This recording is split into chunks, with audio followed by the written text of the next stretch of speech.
Good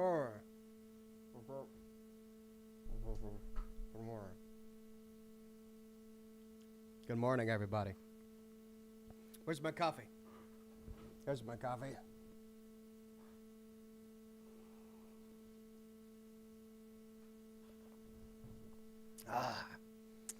Good morning.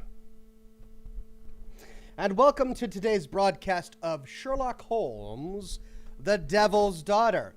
I know that when we last talked, we were all geared up to play Mass Effect, the remastered version of Mass Effect, and that still is the intention. But as I'm not near to being done with Sherlock Holmes yet, and I still have quite a bit, I've still got quite a bit of time left on Blood and Wine for The Witcher 3, I figured the game that I would have to retire in order to play Mass Effect would be Cyberpunk, as we've pretty much done that entire game. We're only going through some of the side missions and stuff like that right now.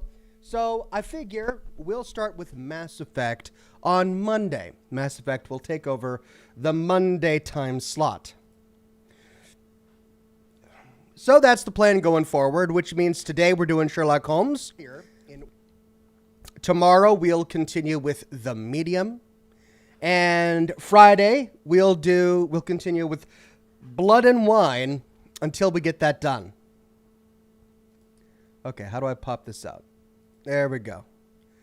Now, I'm going to beg your forgiveness ahead of time. My voice isn't what it usually is, as I'm on the downward recovery slope of a slight cold that I picked up over the weekend. And it is just a cold. Don't worry, everybody. My ex-wife introduced it to my son, who then spread it to the entire household. So I've been careful, at least. I haven't gotten sick, but it got introduced to my household against my wishes. And that's okay. It's just a cold.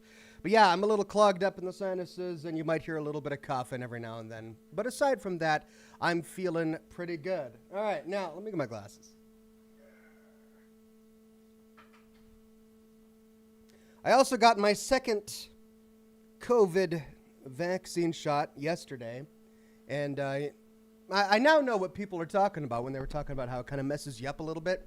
I mean, it doesn't really mess me up, but it really makes my arm hurt. It makes my arm hurt a lot more than the first shot did, to the point where, like, my body is kind of achy and slowish and sluggish. But that's really about it. I didn't get any other symptoms from it or anything. All right, good to see everybody on Facebook today. Jocelyn Ryan, James Epp, and Matthew Ryan says, "Hey, Ox, won't be able to stay as I'm about to start my new job in a few minutes. So hello from the Drive-In Ryans. Hope you get to feeling better." Thank you very much, Matthew. This is the first I've heard about your new job. I didn't know you guys were going for new jobs. Well, Matthew at least was going for a new job. Well, congratulations on the new job, and I hope it goes well for you. Jocelyn Ryan says, "Yeah, the second shot was a doozy for me, too." Yeah, I mean, I'm feeling all right. I got it yesterday during the day, so it's been almost 24 hours since I got it. And I'm just sore. I'm just kind of sore all over. That's all. And it's wonderful to see everybody on YouTube today. Buff, Canucks, Automatic Beats, Josh Bunton. Pardon me. I warned you, I'm going to have a few coughs like that. Courtney Zayas, Darth Knight, Edward J, John Fernango, Eric the Red, Julian Z, Rachel, Gemma the Tea Lady, Deuteronomus, Weird Beard, Michael Cosmos, Wayne Azing, Wolf Hole, Slutty Bardfast. Then 666 SCP-049 with a donation. Very, very kind 666. Polybomb with a donation and a deleted message. Thank you very much, Polybomb. Cleansed in Fire says, "I can't believe so many are unable to figure out who the Duke is. He is obviously Gavin? Gavin? Yeah. From Red Dead. Yeah, well, he did go missing, and he probably wandered into alternate realities. I wouldn't put it past him. Joe Gudge says, "No, I thought you were doing Mass Effect. I am going to be doing Mass Effect. Don't worry, Joe Goodge, but I'm going to be saving it for Monday. I know that puts me out late, but it was unavoidable. My nanny went on vacation, and then my ex-wife got my entire family sick, and so, I mean, what can you do? It's hard trying to be a streamer and a YouTuber who is like right at the cusp of the new games that are released and the remasters as they're released, when you're also trying to be a father and trying to live a normal life. So yeah, so I'm late. I'm not going to be one of the first streamers, but I am going to get through it. And I do. I get through it. Like, I start a game, I finish it. I finished Red Dead. I finished Cyberpunk. I'm finishing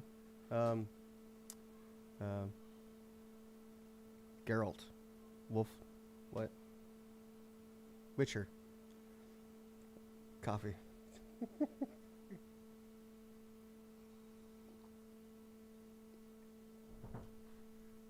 All right. No Name says, the Duke is Todd Howard. Everyone is Todd Howard. Well, I'm sure Todd Howard would be flattered, I guess. By the way, hope you really enjoyed my last Fallout Tactics video. Had a blast putting it together. We got through Cheyenne Mountain. We explored Vault Zero. Our next and last mission in the entire game is to infiltrate the Calculator's lair. I'm so excited to present this story to you. I've been working hard on it behind the scenes all week. At this point, I don't know if I'm going to get it to you in time, but I'm hoping that I'll get it to you by the weekend. And if I get some really good work done today after the broadcast and tomorrow before the broadcast, I think I will be able to get it to you. The reason I cut the Vault Zero episode in half and did an exploration of Vault Zero before the Calculator's lair is because the Calculator's lair has a lot going on. We meet some interesting characters. There's some cut content that regarding those interesting characters that I need to include. We beat the game and we get some game endings. We talk about all of the different endings and their implications. So it's going to be a longer episode, and it deserved its own episode. So that's why that one was sort of spun out and made its own episode. Jocelyn says, a new job for Matthew. I'm still the friendly neighborhood mail carrier. Got you, I see. So Matthew gets the new one. Jocelyn is still on the road. Love it. Amy on Facebook says, hey, Ox, I have about 10 minutes until my next work meeting, so decided to pop on and say hello. Hope your day is going well. It's going great so far. I can't wait to be diving back into Sherlock Holmes. It's going to be a blast. Thank you for stopping by and saying hi.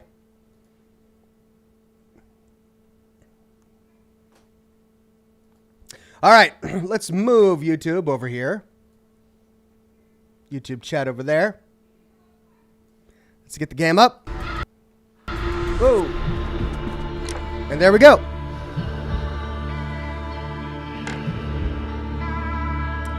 Now, I believe when we last left off, we had just solved a puzzle regarding a big explosion that happened in a square, in a town square. And now I think we're going to try and figure out who the actual culprit is.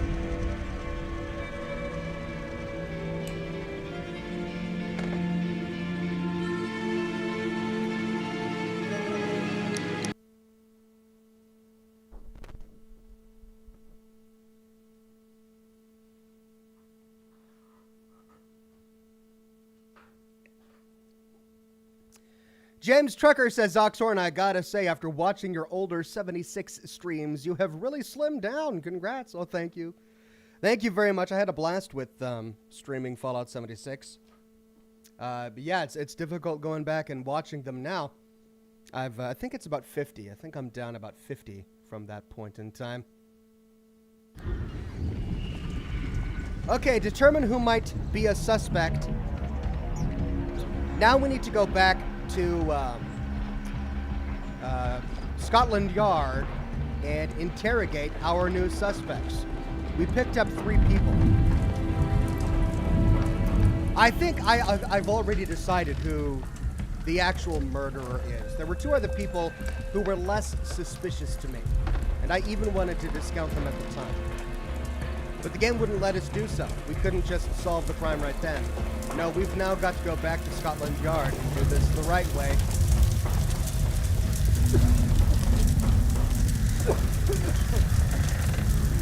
Pardon me.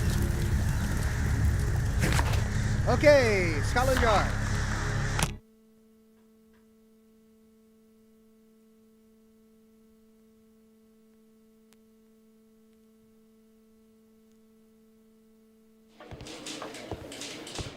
Ah, Mr. Holmes, we have a slight problem. What happened? One of the suspects, Mr. Reginald Butcher, has escaped. It was after we asked him to put his belongings in the evidence room. I'm sorry. How did he escape? He hit me in the face. Took me by surprise, you know, otherwise I... Of course. That's all? Just before he left the yard, he shouted, "Sorry, I'll come back later." Sorry, I'll come back later. He could have said that without punching me. Is Inspector Lestrade here? No, he will be absent for a couple of days. Can we keep this incident between us? He's like, yeah, whatever, guy. All that is interesting, so he escapes by punching a cop. And then says, "Sorry, I'll be back later." All right, initially I was like, okay, well, if this were any other real crime, clearly the guy who tries to escape is the one who's got a guilty conscience. And yet, this being Frogwares, they're going to do something deliberate like that as a red herring just to mess you up. But the fact that they add that bit at the end to let us know that he intends to come back makes me wonder.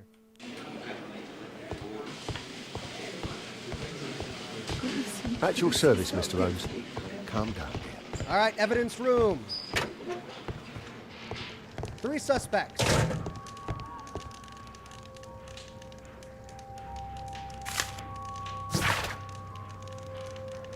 Letter from UERL.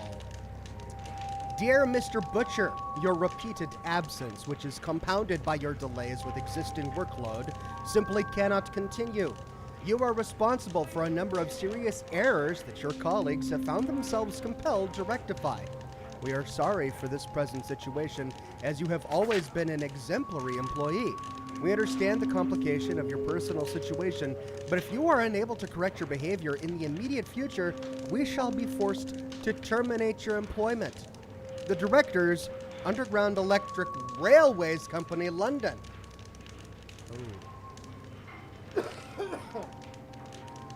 Pardon me.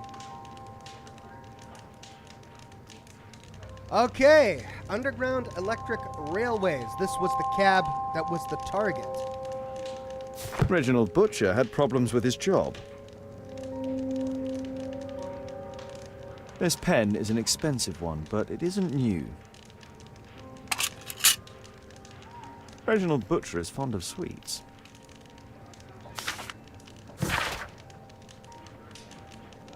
Letter from the hospital. Mr. Butcher, we have the most excellent news for you.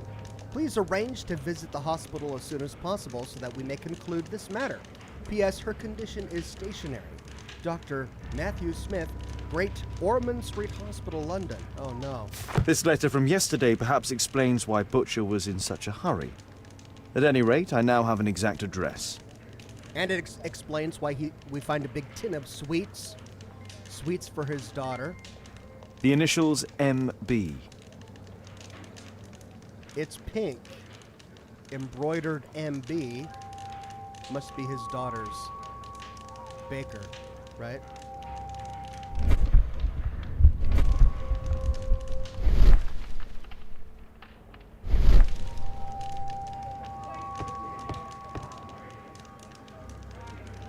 Murad. Quite a popular brand of cigarette. Whiskey.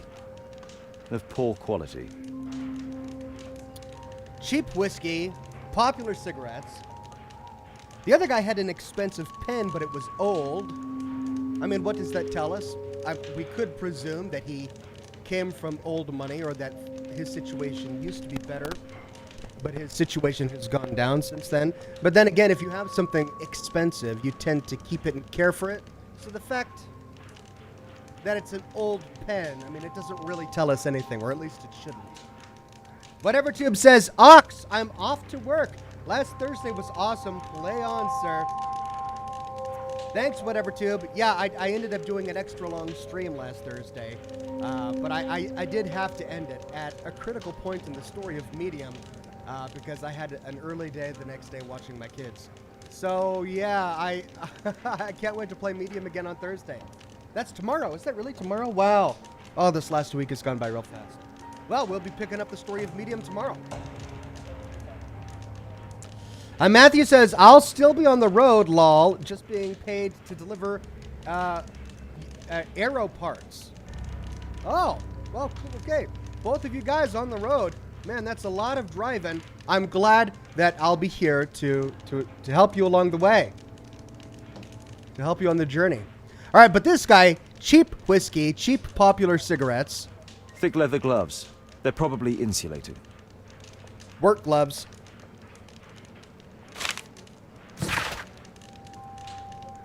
Letter from Pastor. Benjamin, my son, I would be so pleased if you could join me and help.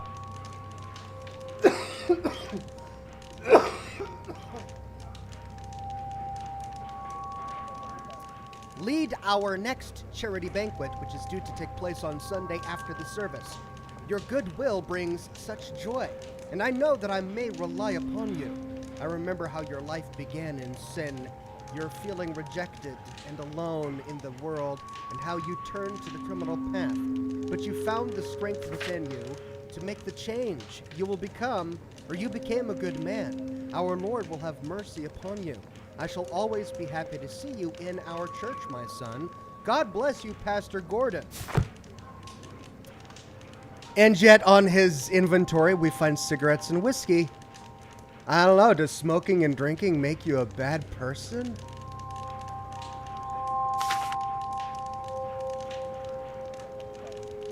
My life has changed thanks to Pastor Gordon and my faith.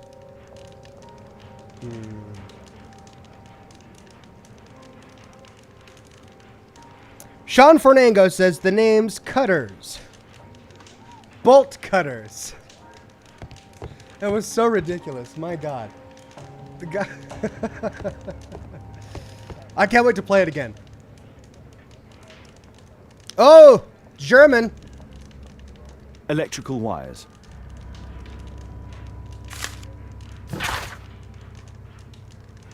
Bank letter, dear Mr. Garrett, we are obliged to inform you that despite your expropriation, you are still in debt to a considerable sum of money. We would request that you contact our payment service as soon as possible. Otherwise, we shall be obliged to involve the police in this unfortunate matter. Mr. Stewart, Financial Director, Bank of England.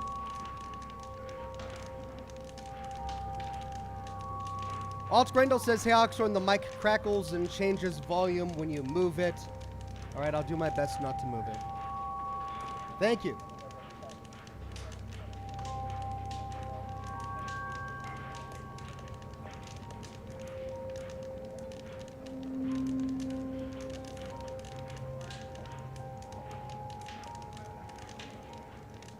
All right, so in debt to the Bank of England.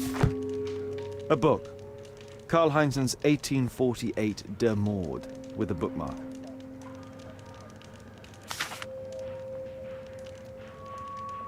If you have to blow up half a continent and cause a bloodbath to destroy the party of barbarism, you should have no scruples of conscience. Anyone who would not joyously sacrifice his life for the satisfaction of exterminating 1 million barbarians is not a true Republican. This terrible passage is apparently appreciated by Garrett. Wow. I agree, such clear-sightedness, he writes.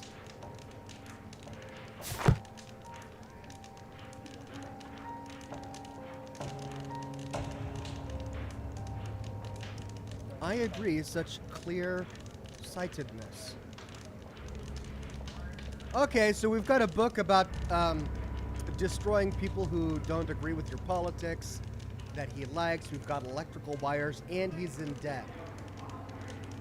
Revolutionary, reformed ex-criminal, now religious guy, single father trying to help a sick child. Who's the guy? Who's the murderer? I wonder which of these three is the most suspicious. But of course, Frogwares isn't gonna just... They're just gonna throw something crazy in there. Oh, what's this? The belongings of the victims, Rasco and his acolyte. The victims. A normal pocket knife. A standard deck of playing cards. Rasco is fond of licorice. Huh. Oh, it's licorice. What are those? Rasco and licorice. A Webley revolver. A police report about Rasco. He's only a minor criminal. Mauricio Alfredo Vincente, also known as Rasco, leader of a small local gang whose members can be identified by the gang's motif, a dog tattoo.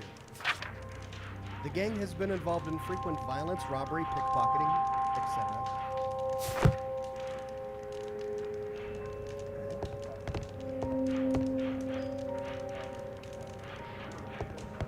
Dog tattoo.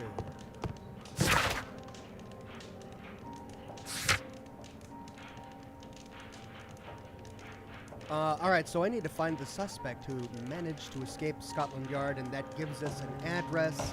He fled because his daughter was sick, right? Or no, because his job at the trains. Rachel says, long live Detective Wednesdays. Also, on the road to pick up my new old English sheepdog puppy. Wow, well, congratulations on the new puppy. I hope it all works out for you. Will you share pictures on Twitter? That's great. Congratulations.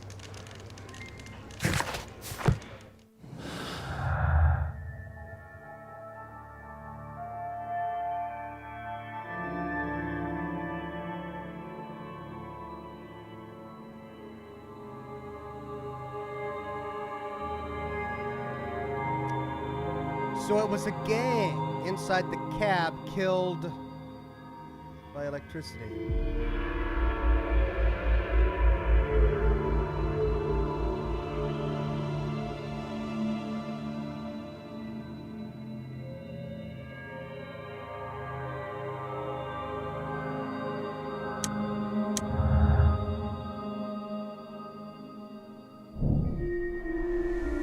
Benjamin Fowler was a bandit when he was young, but he has since changed his ways. Criminal in the past. Thomas Garrett. Thomas Garrett.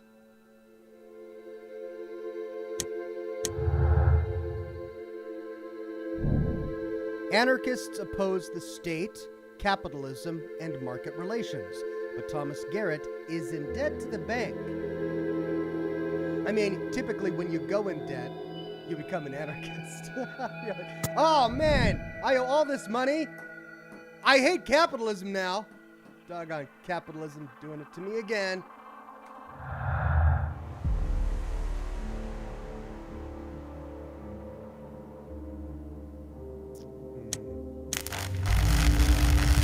There's no connection there. No connection there.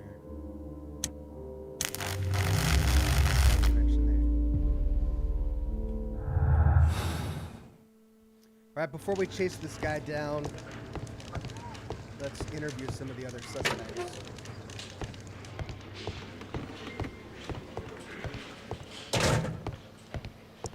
Oh, do we have the bodies?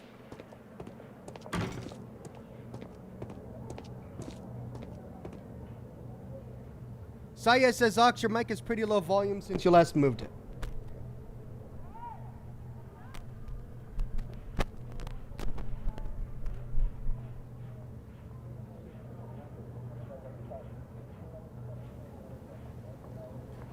Check, check, check, test, test. Hopefully that's better.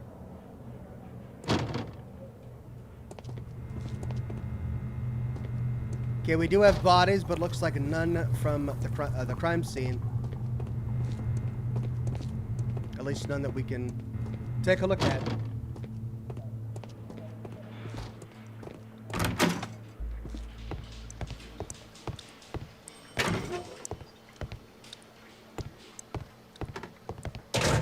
Please, escort this suspect for interrogation. Good day to you. My name is Sherlock Holmes, and I am assisting the police with their investigation. I'm Benjamin Fowler, and I was arrested by mistake. I swear it. You have not been arrested, Mr. Fowler. You are here as a witness. Oh, but I saw nothing. I swear. Let me go. Okay, here we go.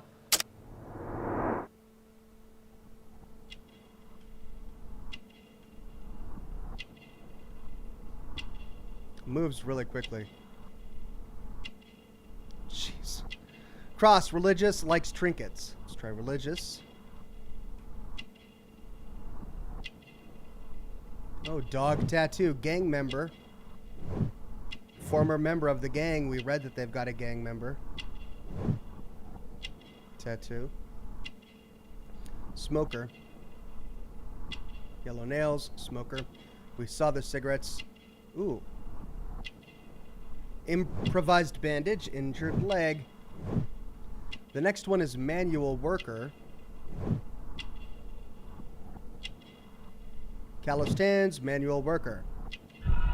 Character profile complete. We got it. Benjamin Fowler, a man in his 40s, is a manual worker. He is involved with the reconstruction work of the statue in the square, which explains his presence at the scene of the accident and his resulting leg injury. Mr. Fowler has a dog tattoo, a gang member's mark, which he attempts to hide. Yellow nails identify him as a heavy smoker. He is a religious man.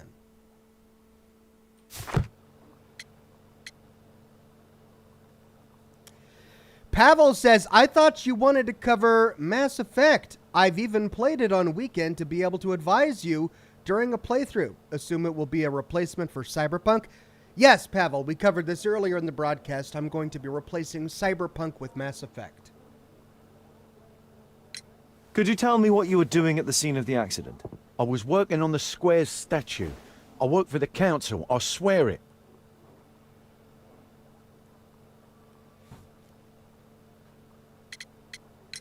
Do you ever work with electricity? Yes, sometimes. I repair electric lampposts, but I'm not a specialist. I swear it. It's new, isn't it? And complex and dangerous. I understand. Mr. Holmes, I know you're a great detective and you understand me, so please let me go.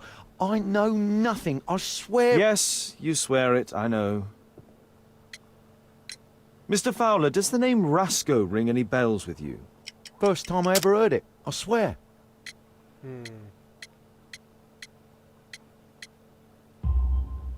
But your tattoo resembles his. You are in his gang, are you not? No. It was a long time ago. I already forgot. I swear it. I just picked a few pockets for him when I was a young fellow. But I ain't proud of what I did. All my family, my parents, my brothers, dogs and cats all died when I was a lad. I wouldn't have survived otherwise. All my parents, my family, my dogs, and my cats, they're all dead. I swear it. Okay, what do we think of this guy? He's nervous. He's not really pleasant to talk to. He lied to us once.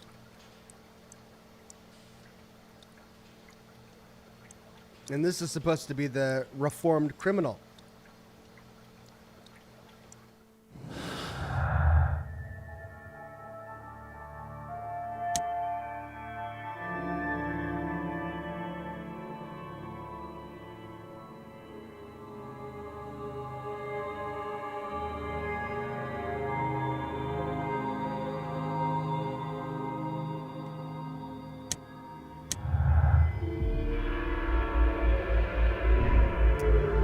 Not a specialist. Benjamin Fowler sometimes works with electricity, but he is not a specialist, and is doubtful that he would know how to create such a deadly trap. Benjamin Fowler has sufficient knowledge to repair electric lampposts, which could have enabled him to create the deadly trap for the cab.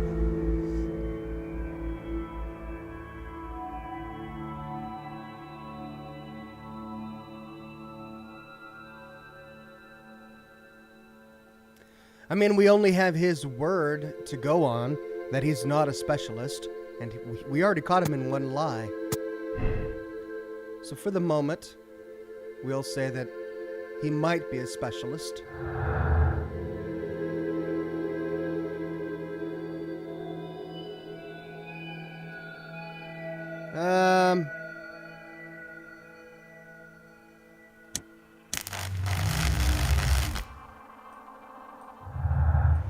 All right, let's interview the next guy. Please, escort this suspect for interrogation. Good day to you, sir. My name is Sherlock Holmes. Thomas Garrett. Why am I here? You are a witness to murder. Of course. Well, it wouldn't be the first time that the police jailed an innocent man in order to close a case. No one has been charged yet. This must be our anarchist.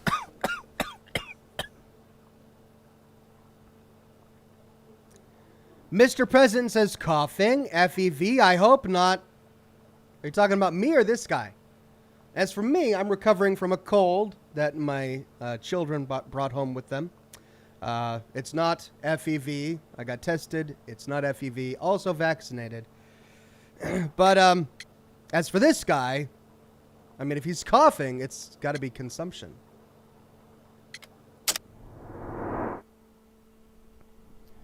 There's no blood in his hand. Pale face. He is ill or afraid. Let's go with ill.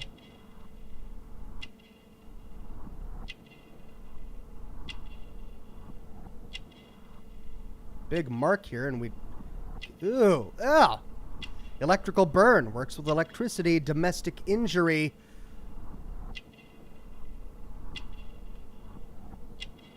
I mean, how would we be able to know the difference between those two? Black sputum. Ciliosis. He is ill. Black sputum. Anarchist. Badge. Anarchist symbol. He is poor. Okay, what's the one that tells us he is poor? Ah. Worn clothes. He is poor. Alright, works with electricity or domestic. How it's just a 50-50 guess. Looks like I got it right. Thomas Garrett is an aggressive person who wears the symbol of the anarchist. He dislikes the police and most probably all authority. It is obvious that he is poor as his clothes are old and worn. Mr. Garrett exhibits black sputum through his coughing, which is a symptom of ciliosis. Garrett is ill. Black sputum. God, I've never even heard of that. Yuck. A specific burn upon his finger reveals that he must work with electricity.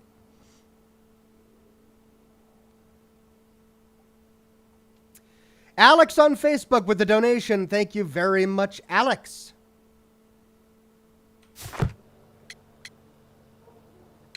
Did you perhaps see anything in particular during or after this disaster? Yes, I saw part of your bourgeoisie burn up and explode. It was spectacular. Why did you remain in the square? Why not seek shelter? Like the rest of the sheep, there were some wounded comrades, workers. I wanted to help them. God, this guy. You sheeple, with all your capitalistic jobs. You have a severe cough. Are you suffering? It's only a cold.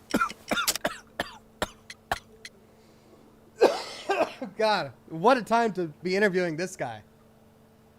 Black sputum. Why not be honest with me? You are spitting up black fluid. Ah, well observed. Yes, I have enough coal dust in my lungs to fuel an entire London district. You were a miner then? Since the age of 13, yes. At the Newcastle mines. 15 years of hell. Those were bloody times. But now it's over. I don't want to die in those holes like my father and my brothers did, in order to line the pockets of the rich. Jeez, poor guy. I mean, he's a bit of a jerk, but 15 years in a coal mine since the age of 13, still coughing up black phlegm? Yikes, poor guy. Do you have any electrical knowledge? How'd you know about that? You a mind reader? There are electrical wires amongst your belongings. Clever. Yes. I teach electrics to my comrades, since I'm currently without paid work. I'm self-taught, so we're not as dumb as you might think. And I don't want to work for bosses anyway. Okay, a self-taught electrician. Claims to not be dumb, yet has a huge burn mark on his hand.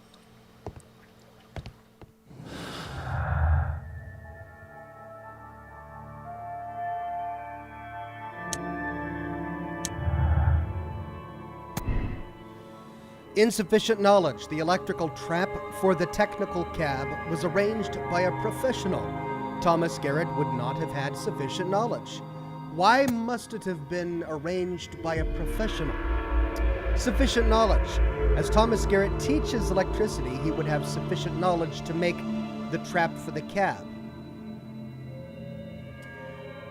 It's just live electrical wires in water, right? That's all it was. It was just live electrical wires from the lamp dangling in water. How is that a really complicated trap? It's not complicated. Anyone could put that together. So that's what it's going to be. We're going to close and open up possibilities for all three of these guys by simply deciding whether or not the knowledge he has about electricity is enough to do the trap. Wayne Azing says, "Hey Oxhorn, just hit my 1 year anniversary on my membership. Thanks for the awesome streams and videos, and I'm looking forward to many more." Hardcore! Hardcore! Thank you, Wayne Azing. Congrats on the 1 year, and I gotta say, I'm just absolutely thrilled and pleased that you've stuck around as long as you have. Thank you much.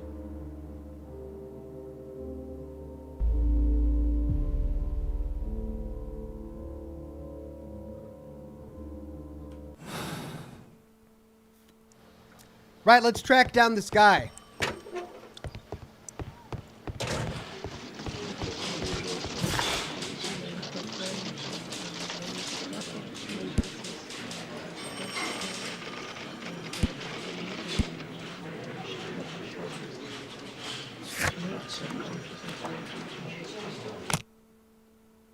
Ormond Hospital, where his daughter is being kept.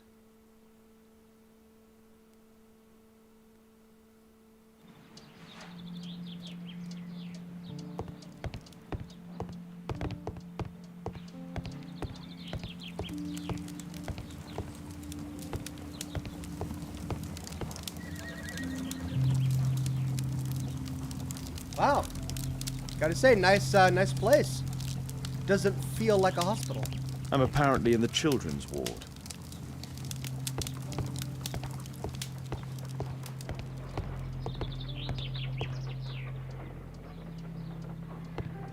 Fireplace in the middle of the room. I'm apparently in the children's ward. Brett Bus says, "I think since electricity is a new concept in this era, it may assume people don't know about the effects water has on electric currents." Ah. So you're suggesting it would have to be somebody who knew a lot about electricity at this point in time to know that electricity and water don't mix?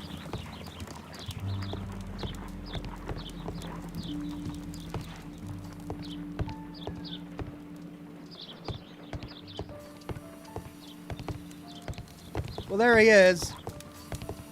Guy with his dying daughter. Watch Frogwares make this guy the murderer.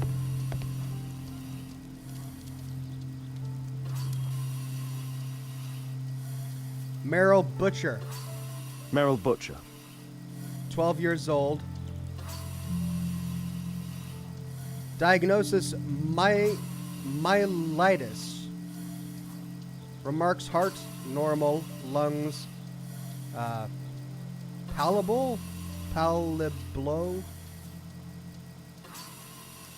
treatment Neurontin Lyrica. So what's wrong with her? What's myelitis? I don't know what that is.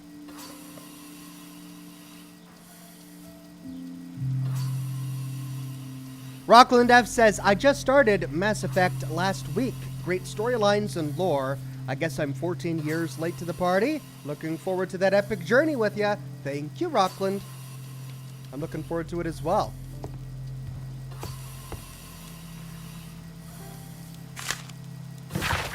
Mr. Butcher, I can confirm that we are willing to admit your daughter into the care of our hospital. You will be responsible for the travel expenditure, naturally taking all appropriate precautions due to the delicate state of your daughter. Additionally, you must attend to any accommodation costs and all medical attention. The final bill cannot be summarized within this letter. It will depend, of course, upon your daughter's condition, but I must warn you that the sum may be considerable. Dr. K.O. Medin, Karolinska University Hospital, Stockholm. Sweden? He went to Sweden? Admission file at Karolinska University Hospital in Stockholm.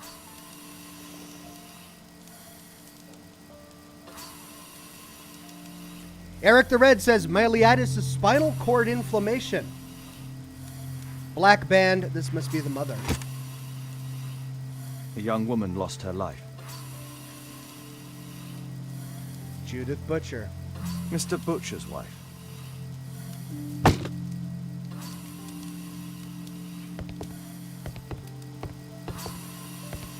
Well, they're painting a sob story for this guy.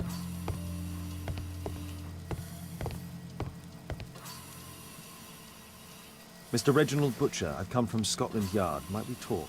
All right, but not too loudly. She's finally asleep. Is she your daughter?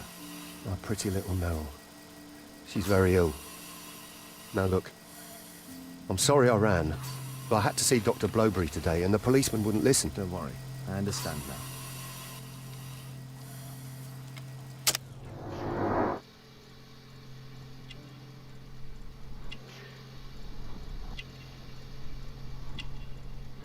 Badge, railway worker. Wedding ring. He is married, or was. Shiny shoes, recently cleaned. Childish bracelet. Daughter's gift, or he likes decorative items. It's got to be a daughter's gift.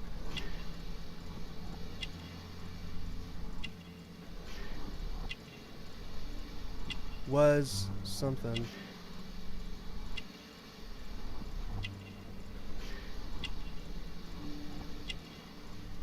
Shabby, expensive waistcoat. Coat was once prosperous.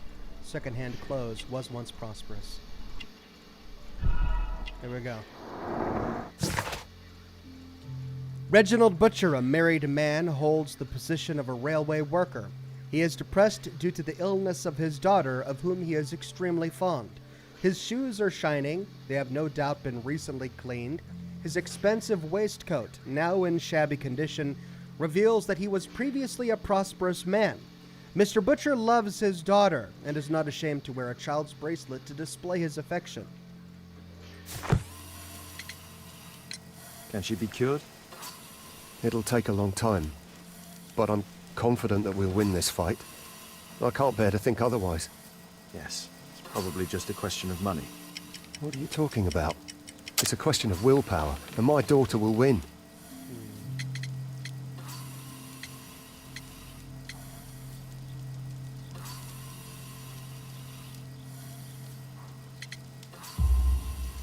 I do hope so.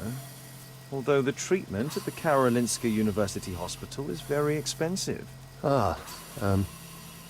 Yeah, it's our only hope. Thanks to the good Dr. Blowberry, she finally has a bed. We're going out next week. It's our last chance. Do you have children? Yes.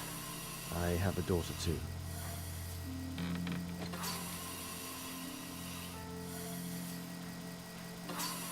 We'd sacrifice our lives for our children, would we not?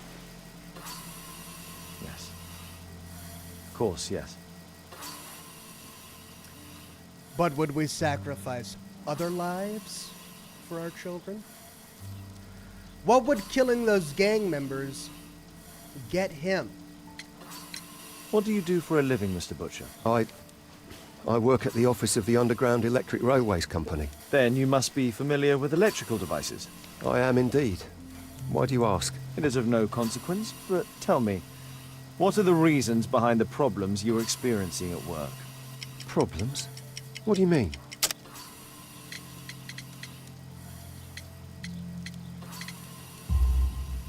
You have already received a written warning. Yes. I'm often late to work. My boss doesn't understand my situation. It's difficult since my daughter became ill. I see. So that's it? Just late to work? Coincidentally, we found one of your company's cabs in the square where the accident occurred. Really? Why was it there? I have no idea. Do you? No. But a week ago we had a technical cab stolen, along with its tools. Do you think that could be the one? It's possible. Well, it was being driven by members of this dog gang.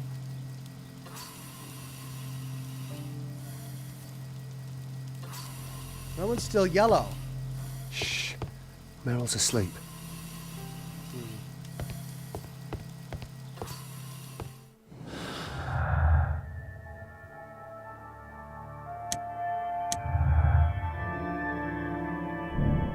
Reginald Butcher has problems at work due to the time off he has taken to visit his seriously ill daughter.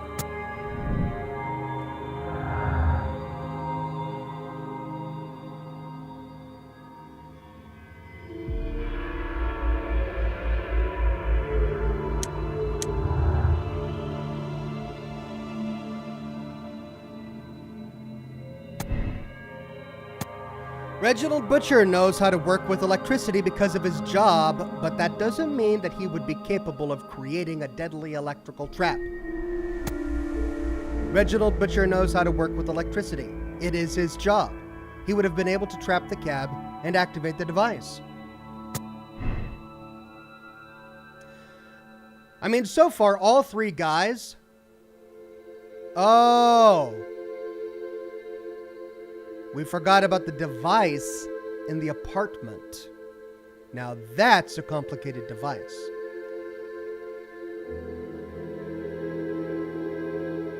Who would be able to put that together? A self-taught electrician? A guy who works for the Underground Railway?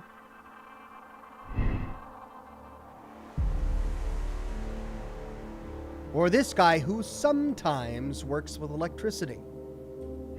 Oh no. Of course Frogwares is doing this to me. I mean, if we go down the expertise angle, things are starting to point towards Butcher here. He's the only one with real professional daily interaction with electric devices. Okay, Oh, that surprises me.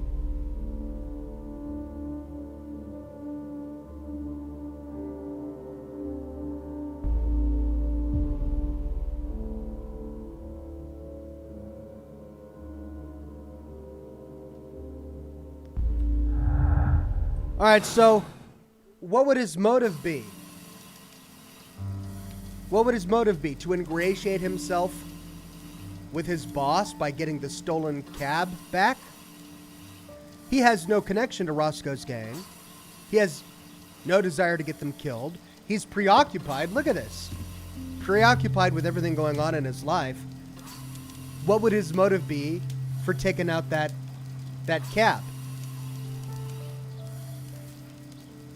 None.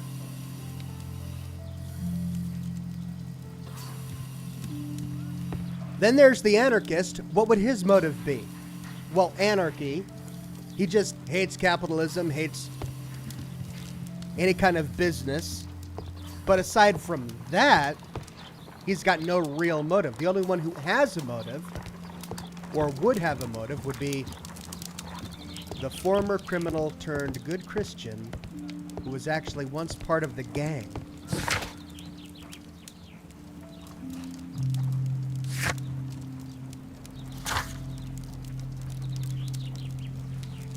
Find out where the technical cab came from. Perhaps it was not too far from the street. Okay. So back to the scene of the crime.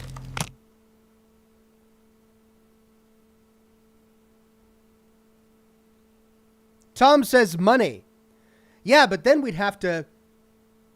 For him to get money from that, we'd have to believe that someone would pay him to off that gang member. And sure, somebody could, but we haven't met anyone like that so far in the case. Who would want to off Bosco's gang? We haven't met them here yet. All right, so there's the technical... Wait, where's the technical cab? There's the lamppost. There. Underground Electric Railway Company of London. There's the technical cab. Where did it come from? Perhaps the location is close to the street. Okay.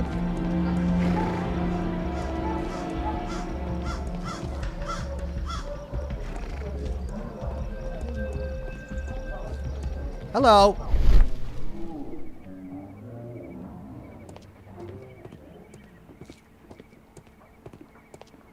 Mud. Oof, smells bad. Fresh paint, but from something else. Stinky mud tracks leading into this house. Barella and Bucket Shop.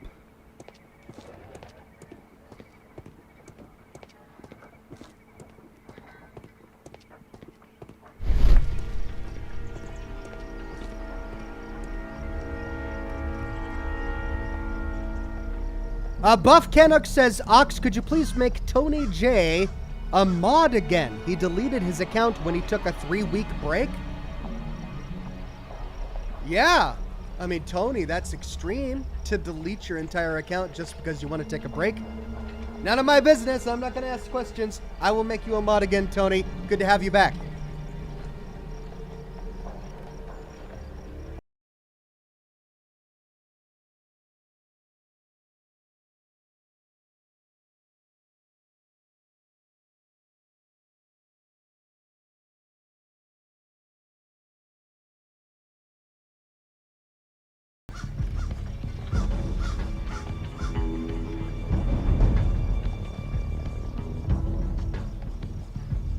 Okay, job done.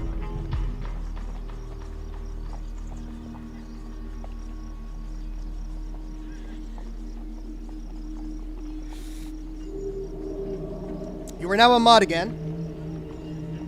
Let's see here. Oh, barrels. There was a collision here. The technical cab collided and stopped here. What? Well, then what's it doing all the way over here? Where the trap was. Hello. Okay, hold on.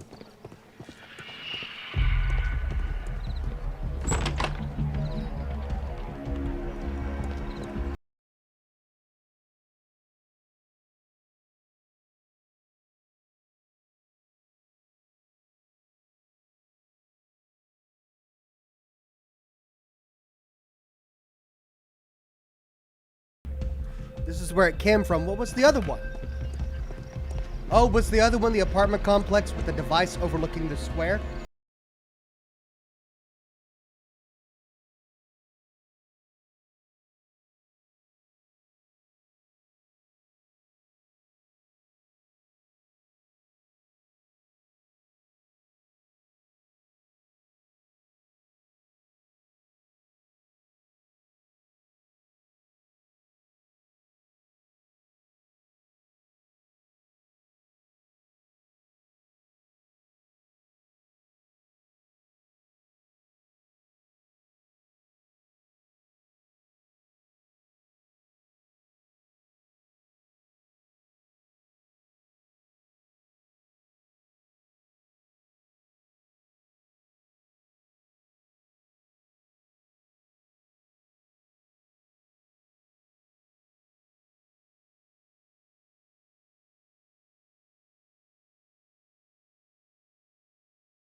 Tony J says it was a bit of a case of tech addiction, Ox.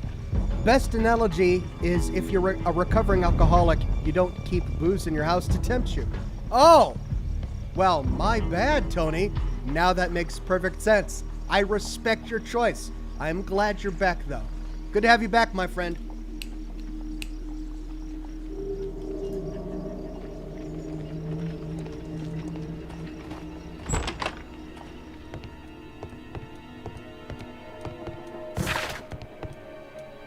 The Strand. Snake nests and conspiracy.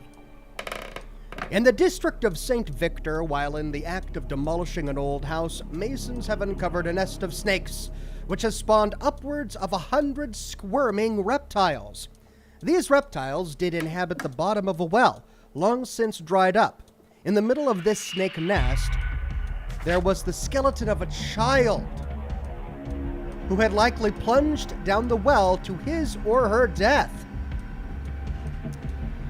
Surprisingly, the skeleton in question was still holding a red Morocco portfolio, much disintegrated apart from one legible strip of paper which read, "Do not reveal the plot." The child skeleton was holding a red Morocco portfolio.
No.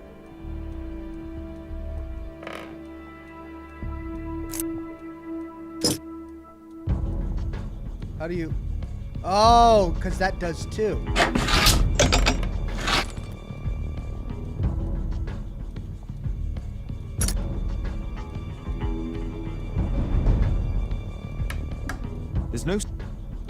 There's no space for the...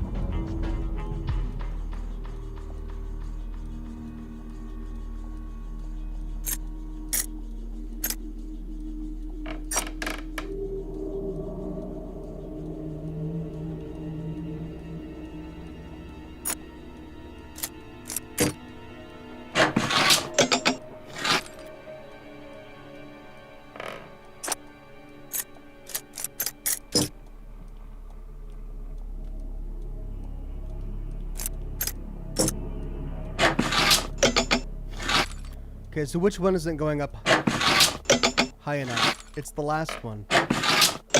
So we need something that's a little deeper. And that could be the 2-4.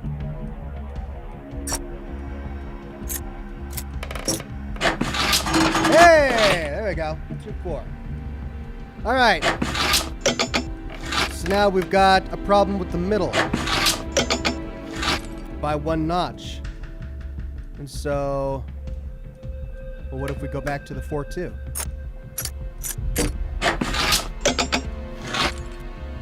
So we need something that's longer. Ah! Bingo! I'm getting it, slowly, but I'm getting it. A workshop. Saleable items are produced here.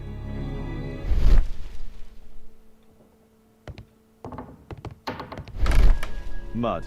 Oof, smells bad.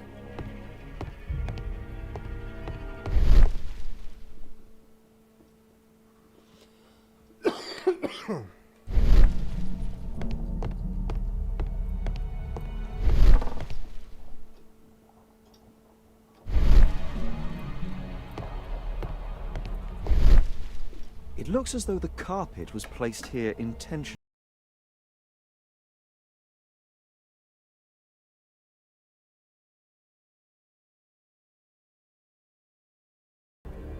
Whoa! What is this now? An old access point to the sewers. An old access point to the sewers. Oh, we're going to the sewers. Is this going to lead to the well where they found the child's skeleton still holding the red Moroccan portfolio that says, "Do not spoil the plot"? Oh, well, this case suddenly got really, well, the plot thickened, I guess we can say.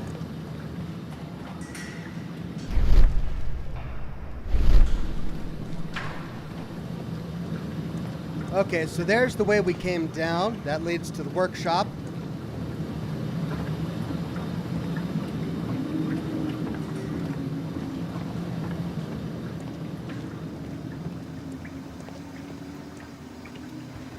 London sewer. You know, these Frogware games have their own distinct charm. It's a shame what happened to their Lovecraftian game. I enjoyed playing it and streaming it on the program.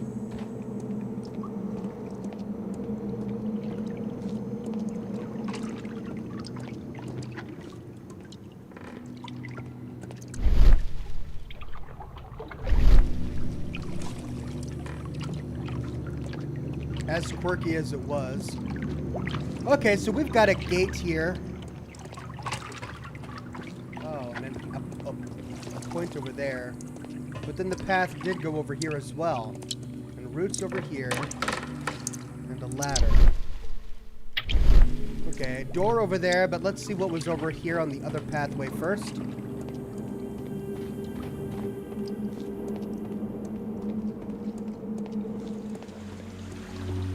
Alright, other side of the wall. Blocked in with rubbish. Looks like a door is here as well, also. Boarded up and blocked in. This leads down to the water in the sewer below. Okay. Well, let's try that room.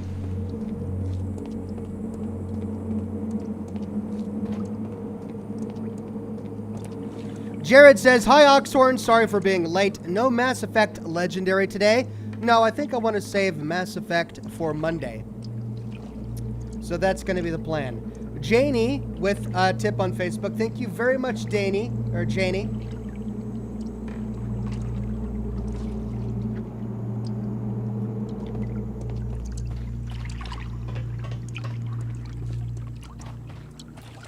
And we can't get in the door. Okay, well.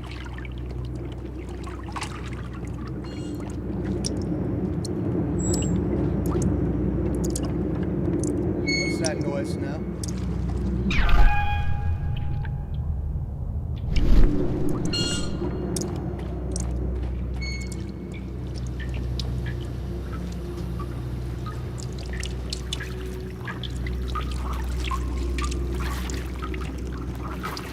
Can't get over there. Door doesn't open.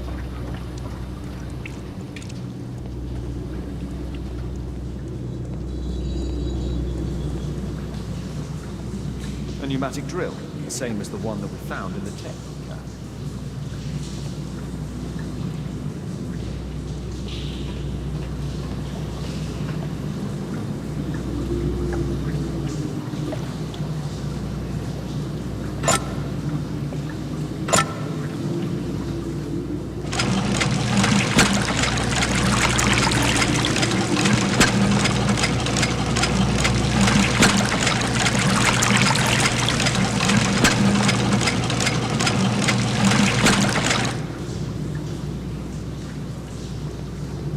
Okay, does that open something for us back the way we came? Or are we trying to make a platform lower so that we can walk across over there? Let's head back and see if we moved anything over here.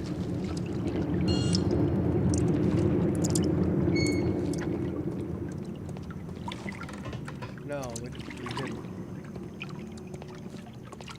So we need to make a platform.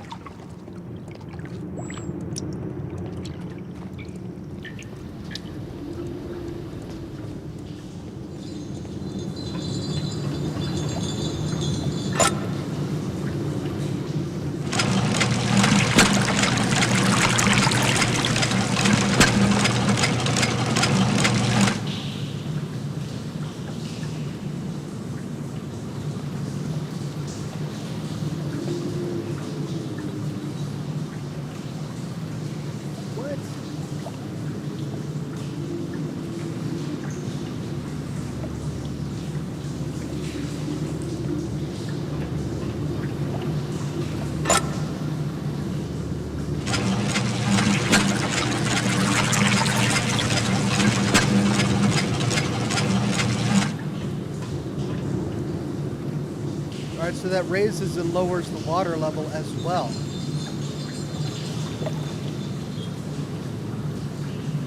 Well, it's in the wrong spot.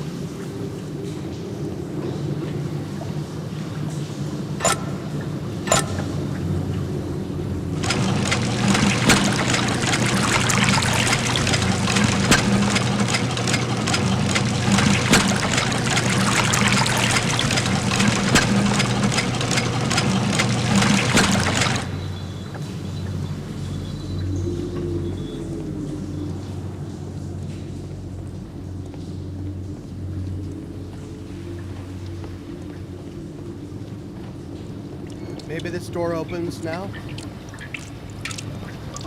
No. Still can't get over there.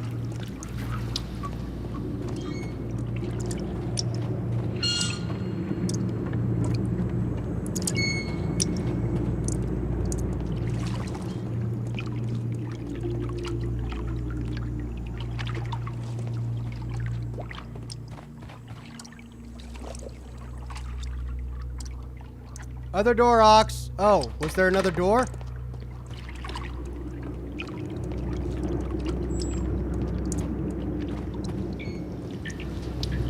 Oh, is that a door?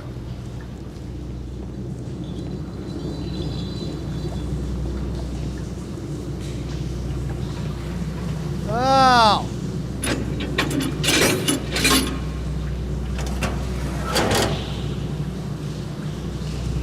Thanks, everybody.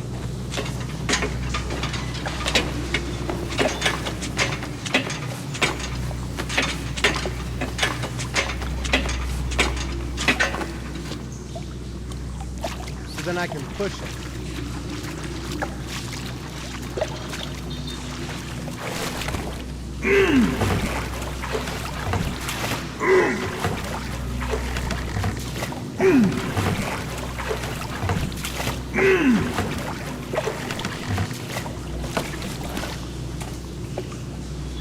Edward J says it's so weird seeing a silver derby next to my name. Lol. I got so used to seeing the brown one. Congrats on the silver derby, my friend. Okay, so now we just need to bring that up to level half so that we can leap across. Anything else we can do down here before we go?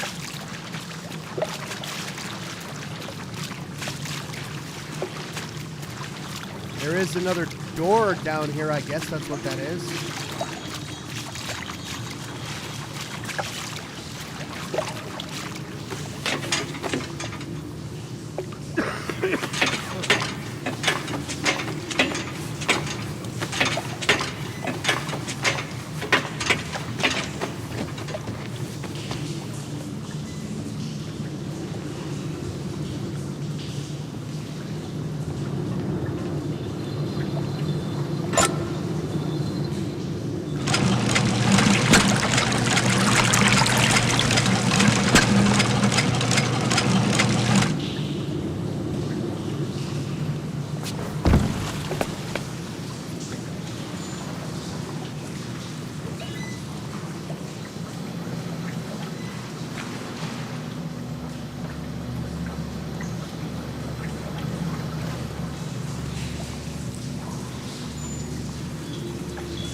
Okay, before we flip that switch, let's take a look at what we might need to do.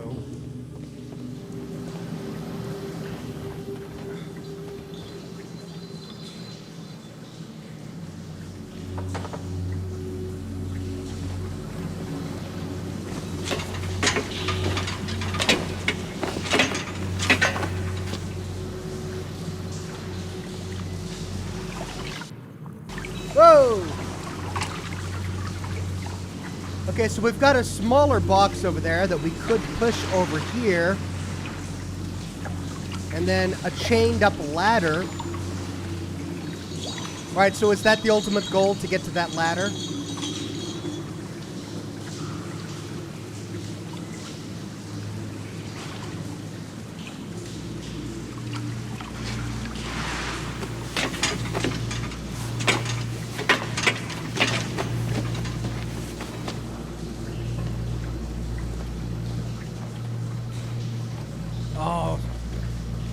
Controlling this guy is so difficult at times.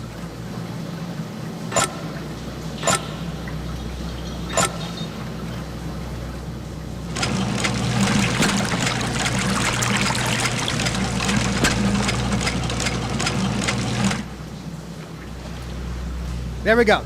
Then we can push it over after we walk over here.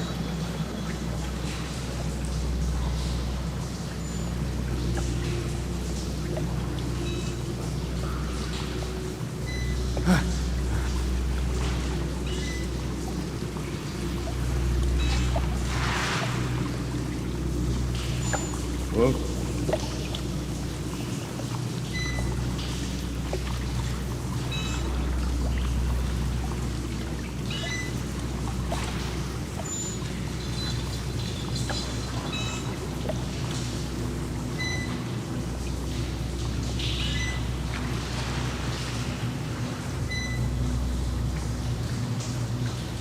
Got it.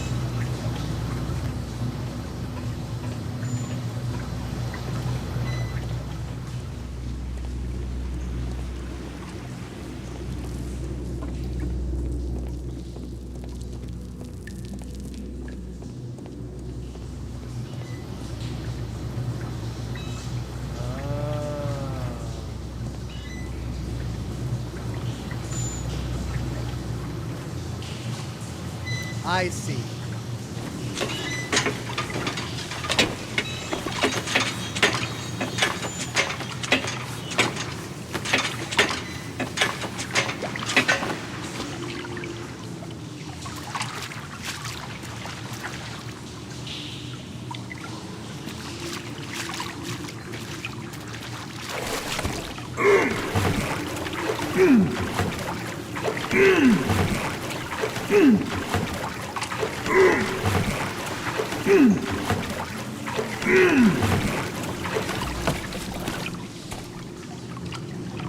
And we can't simply climb here because there is a break in the ladder.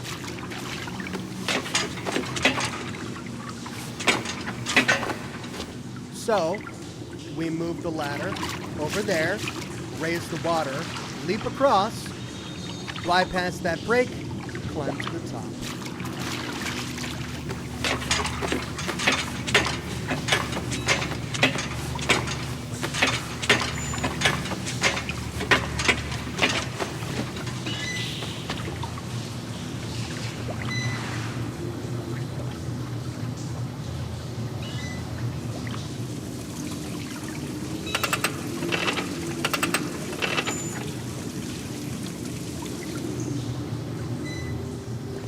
Walk back. Wait, what's this?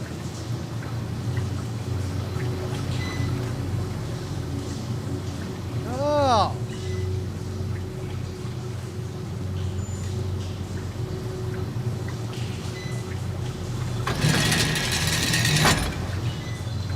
Yay.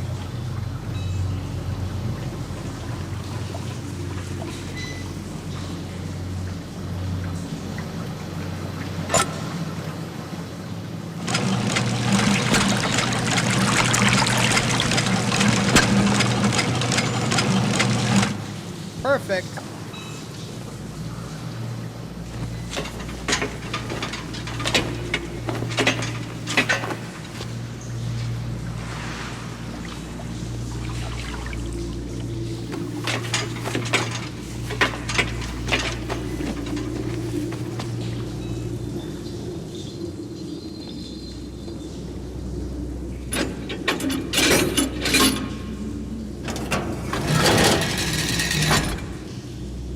Achievement unlocked. Pump it up.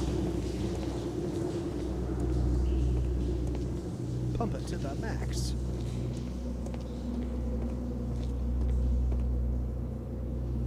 Metal powder. Looks like aluminium. A red powder. Given the circumstances, most probably iron oxide. Or just rust. Magnesium strips.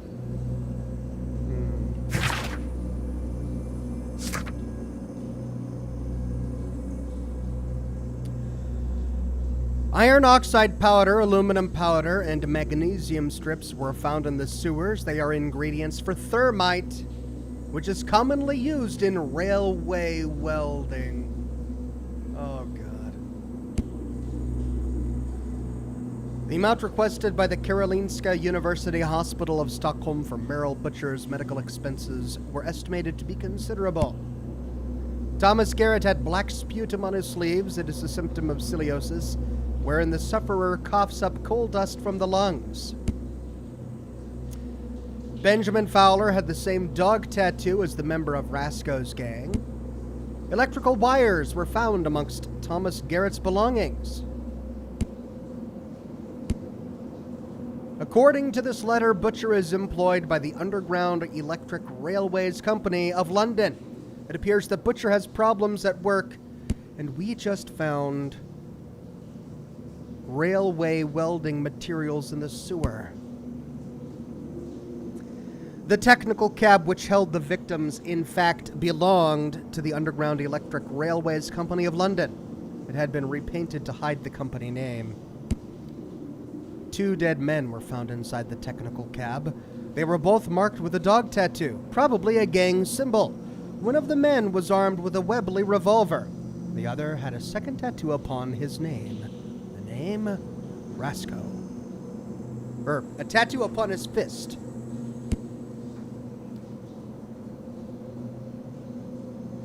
The driver and the passenger in the electrical cab were electrocuted, but not by the electricity from the lamp post. Oh, so the lamp post was incidental. That's right, it came from the device.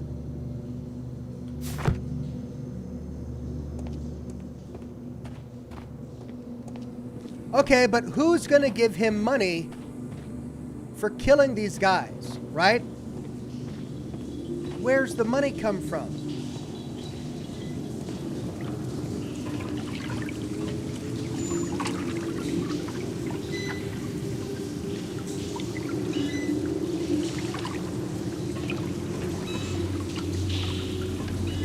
We know he needs money for his daughter.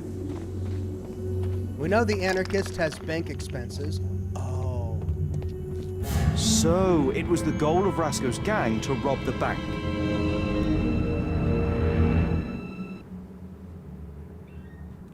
I should just stop talking and play the game, huh? The iron wall of the vault has been melted through. Still warm.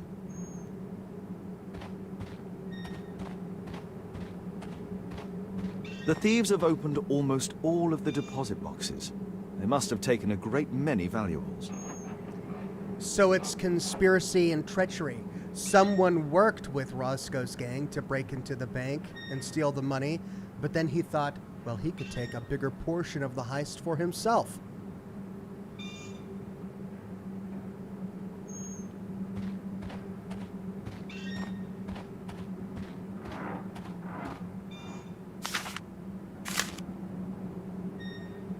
An old map of the sewers with a red cross. All right, so $, that's the bank vault. Red cross, what's that? We haven't found that yet, have we?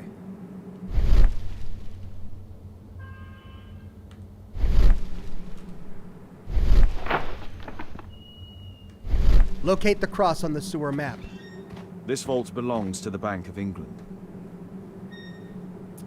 Elijah says, "Hey Ox, since you seem to enjoy the Sherlock games, might I recommend Paradise Killer? I think the game might be right up your alley. Paradise Killer. You might indeed. I can't write it down right now, but maybe send a link to the trailer or something to me on Twitter. I'll check it out." The thieves have opened almost all of the deposit boxes. They must have taken a great many valuables.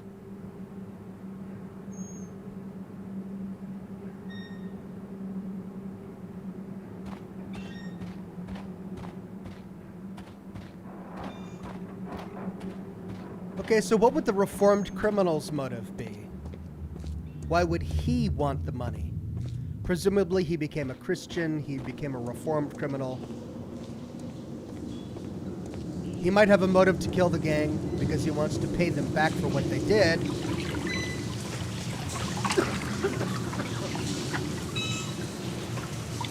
Well, maybe his motive is nothing more complicated than just wanting money.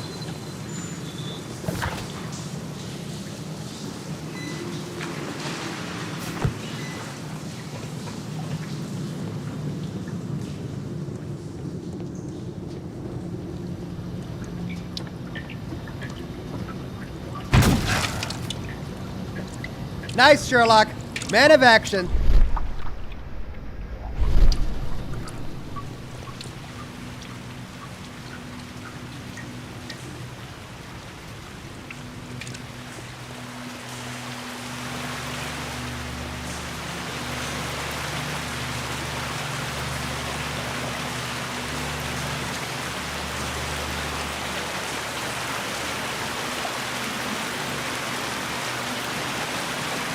A banknote. Dry, so it hasn't been here very long.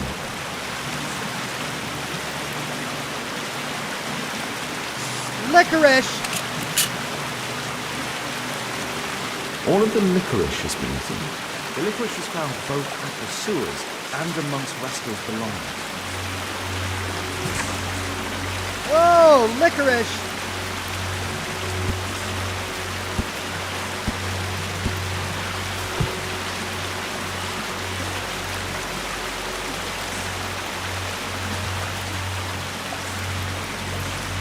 Murad.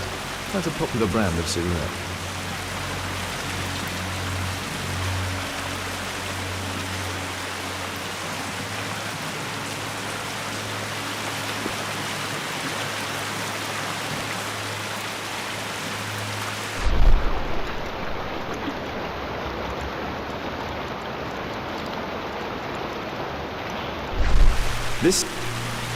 The tobacco's aroma is still strong. It's sweet and nutty. The tobacco's aroma is still strong. This cigarette stub is dry. It was discarded fairly recently. The tobacco's aroma is still strong. It's sweet and nutty.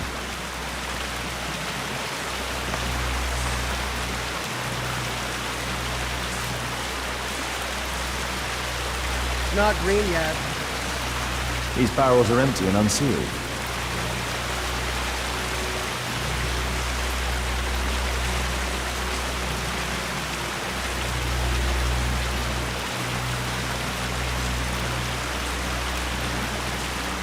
Metal rings. They're used to hold the barrel in one piece. The thieves used these barrels for the loot, which they then threw into the water. I need to warn Lestrade about this.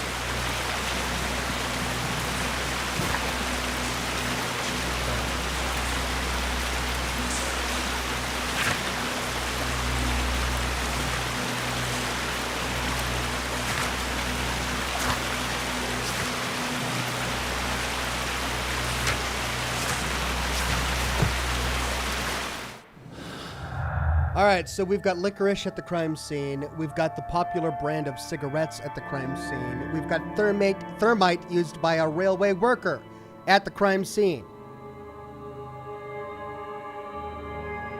Bank robbery.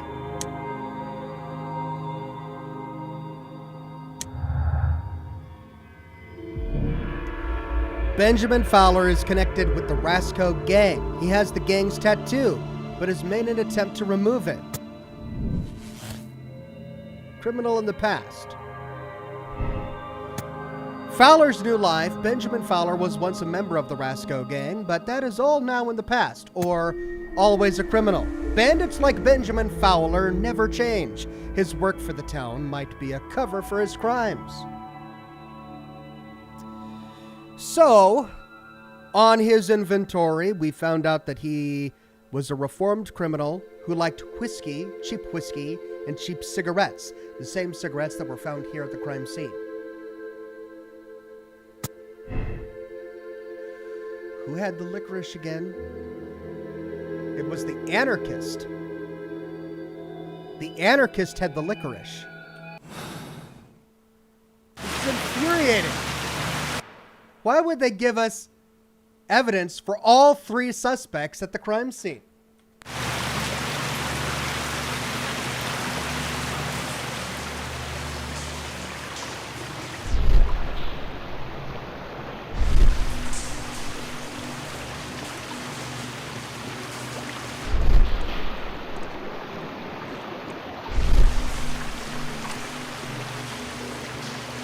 Can we find any of these barrels?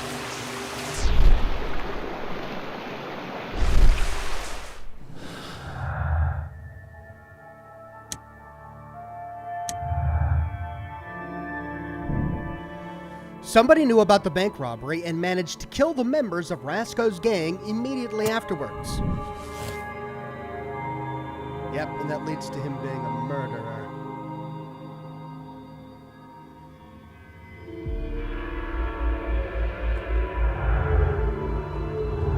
But not if we say that he's actually a reformed criminal.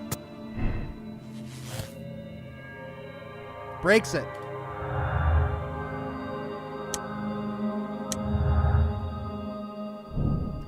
The Bank of England was robbed by the Rasco gang. It's the bank where Thomas Garrett has a large debt. Just an anarchist. It's not anarchist ideology to rob a bank. They prefer to destroy. Anarchists and bandits. Thomas Garrett allied himself with the Rasco gang in order to take vengeance on the Bank of England. If we choose this one, it opens up, Mr. Garrett is the murderer. And yet, I'm not convinced we have enough evidence for that. Which leaves Reginald Butcher works for the Underground Electric Railways Company. He could be familiar with the layout of the sewers from where the bank was robbed. Butcher's love. Reginald Butcher is not a criminal. He has a beloved daughter who is ill and needs her father. He would not risk becoming involved with bandits. Or Reginald Butcher needs urgent medical care for his daughter. Because of this, he contacted the Rasco gang and helped them rob the bank. That opens up, Mr. Butcher is a murderer. But this breaks it.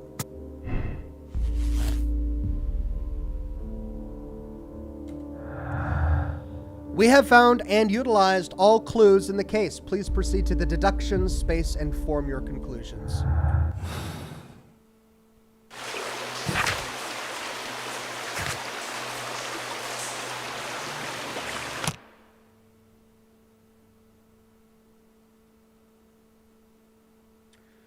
The thing that pisses me off is the 3 red herrings, because if they gave us personal effects from all 3 suspects at the crime scene, then all 3 of them are red herrings.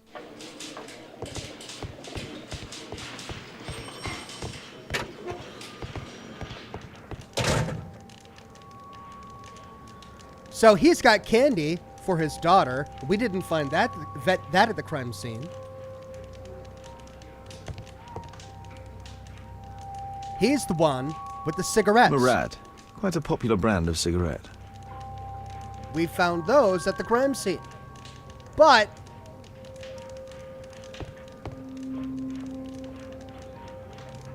Electrical wires. oh, where's the licorice 10? Oh, wait a minute.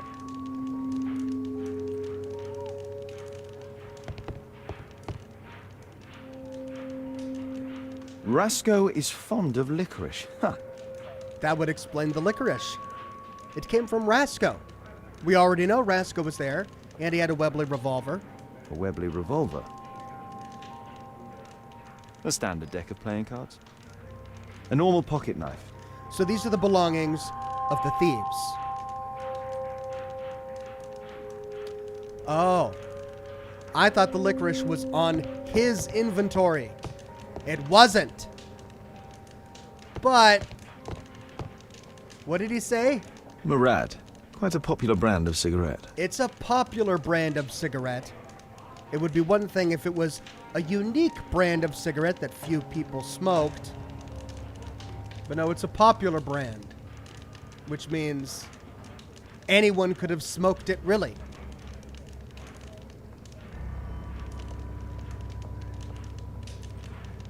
I just don't want it to be him. I don't want it to be the guy who needs money to help his daughter find a cure for her disease. And yet, we find thermite there, used by railway workers. And the fact that he worked for the Underground Railroad means that he would likely know the layout of the sewer. And he's the one with the expertise to build a device like that.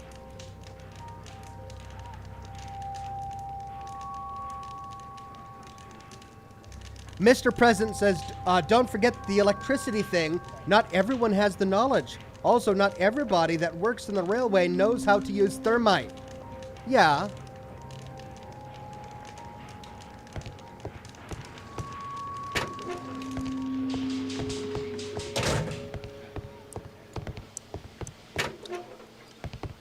Let's see if we can unlock any more dialogue. It's a mistake, I swear it. I shouldn't be here. Nope. Condemn me to death. That's your job, after all. Nope.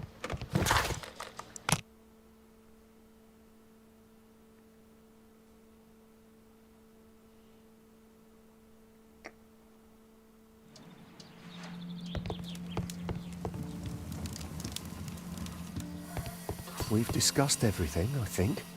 And I have to watch my daughter.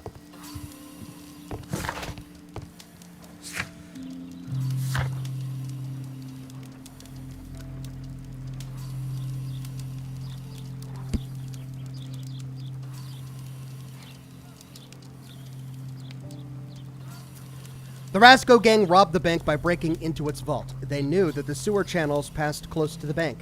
They used a quantity of equipment and material to melt the metal wall of the vault and to open the deposit boxes. Rasco is not a big-name criminal. It's obvious that someone helped him plan this robbery. Iron oxide powder, aluminum powder, and magnesium strips were found in the sewers. They are ingredients for thermite, which they used to melt the wall, which is also commonly used in railway welding.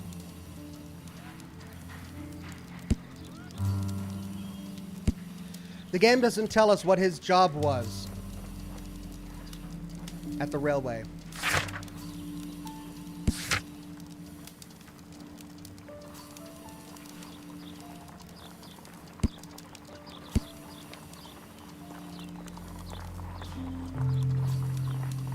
He was working on the square statue. He works on the electric lampposts, but we learned that the lampposts had nothing to do with the murder.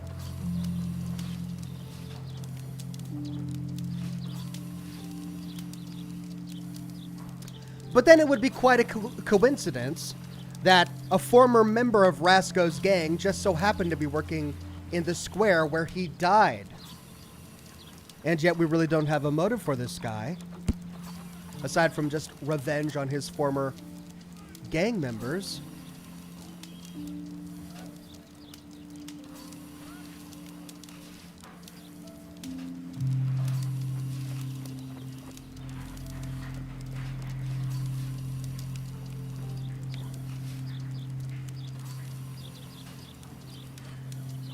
He was a miner. Miners sometimes use explosives, but they don't use thermite.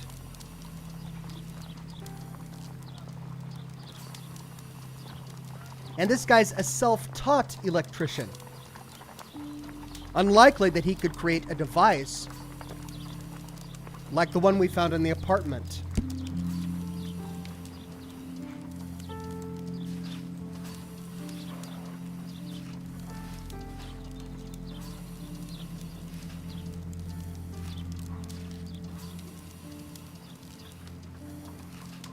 And then he of his own will gave context to our question about him needing a lot of money for the treatment by saying, well, we'd sacrifice our lives for our children, would we not?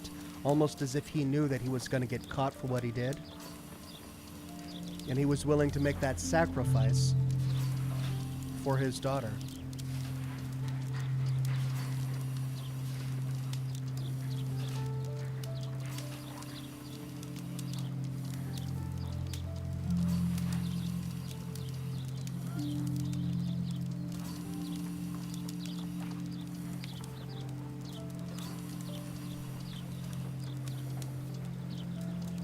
one of the cabs, and it's all coming together now. One of the cabs at the Underground Electric Railway was stolen. The thieves painted over it, which is what we saw at the crime scene.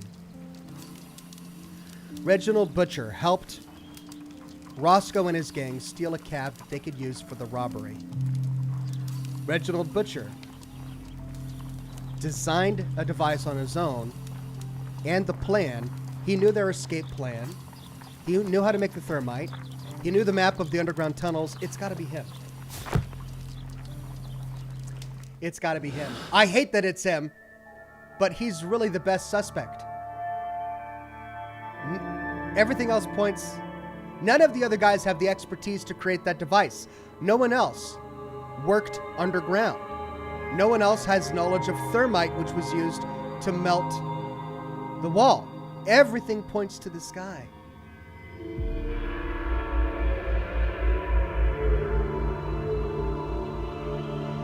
Jared says, but I work on Mondays. I might not be able to watch you streaming Mass Effect. I'm sorry, Jared, but thankfully it will be available. Pardon me, as video on demand later. Janny Smith with a donation. Thank you, Janny.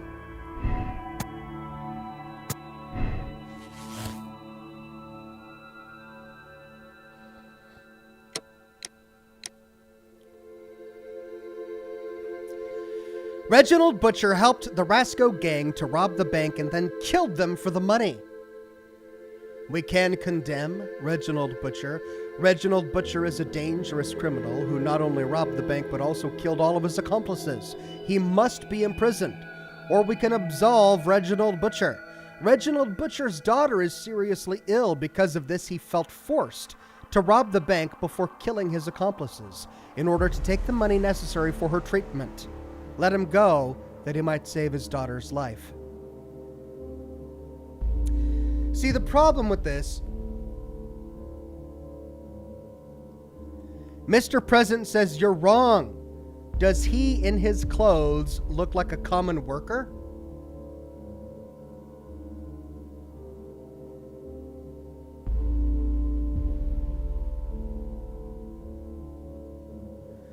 I mean, that's a good point.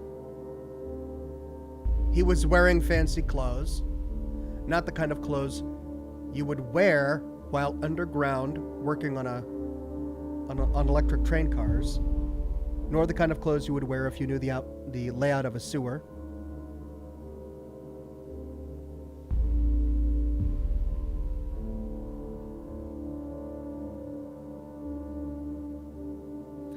Corey says, Oxhorn, but why would a gang hire someone they don't know, especially for a big bank heist?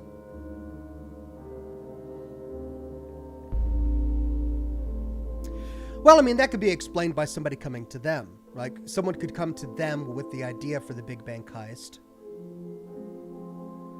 I mean, the problem is that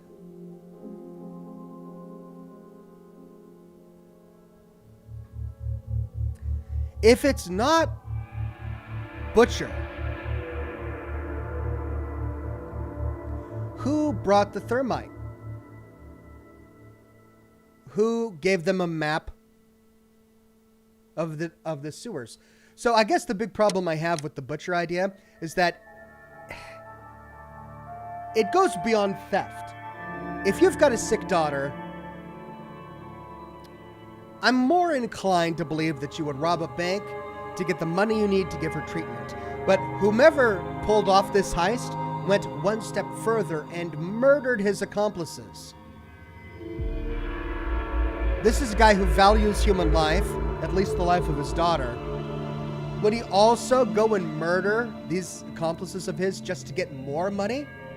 Surely in the agreement that he made with these guys, he would have made sure that he had enough money to cover the treatment with his share alone.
I mean, if it's not Butcher, because the idea of murder is so far outside of his character, then we have to choose between an anarchist or a former gang member. The problem is that if that's the case, the only one who has a connection to Rasco is Mr. Fowler, a former member of the gang, and everything else is just too much of a coincidence. If we were to go with Butcher, we then have to believe that it was a mere coincidence that a former member of Rasco's gang just so happened to be working on a statue in the middle of the square where Rasco was electrocuted. And that's a big coincidence. I mean, because if that's the case, then he's not connected to it at all. All of the plotting and the strategy and everything went on without him there. He was just an innocent bystander. He was working on a statue. He's a completely reformed criminal, and it just so happens that his former gang pulls off a huge bank heist right under his feet where he's working, and that a trap to kill them happens a few feet away from where he's working. All of that becomes a coincidence?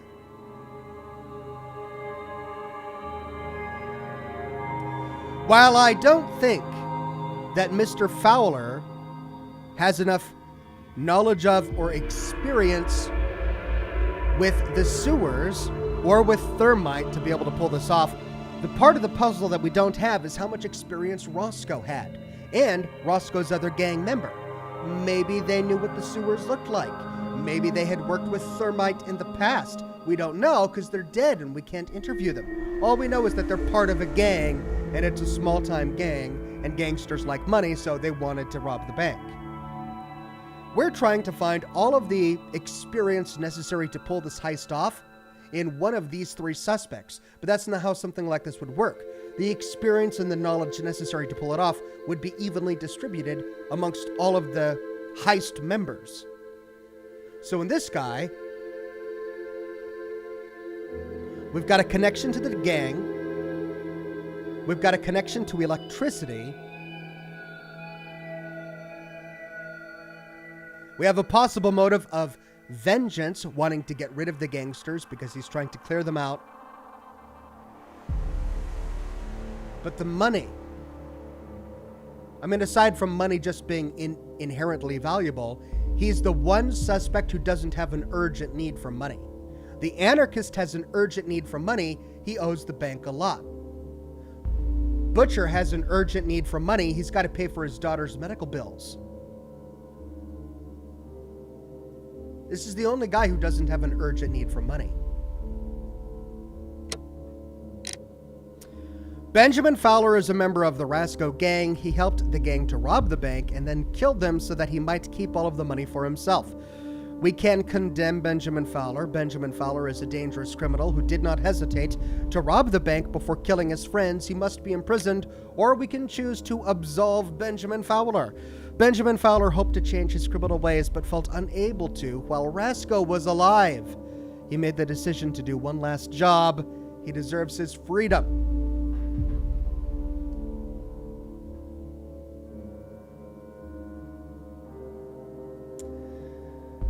This is easy for me. He might have genuinely turned his life around, and I think he probably did. After all, he scratched out the tattoo. That's not something you would really do unless you intended to walk away from that lifestyle. And yet, at the same time, he wanted the money, and he is a murderer. Let's condemn him. Yes! See what happens? Did we get it right? Come on, give it to me. I don't want it to be the guy. I don't want it to be the dad. Maybe I'm making a mistake because I'm just being sentimental, but I don't want it to be the dad. Mr. Fowler, you assisted Rasco in robbing the bank, and then you killed him to keep the money for yourself. You are under arrest. What? But it's not true. I never killed anyone. I swear it. That's it? Oh no, I probably made a mistake. 2% of people made the same moral choice. Oh, 2%. I talked myself out of the right answer, didn't I? I totally had the right answer, and then I just couldn't bear. And so I talked myself out of it.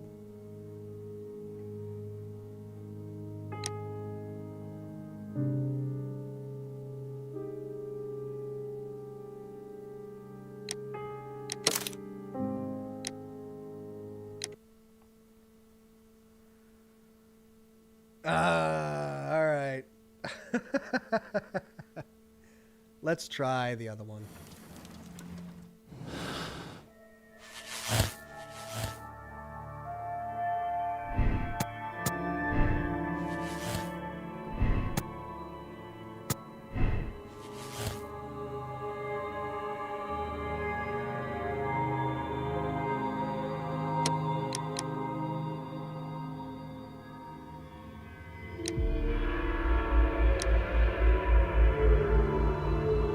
I have every sympathy in the world for him about his daughter, but you don't murder people to save your daughter.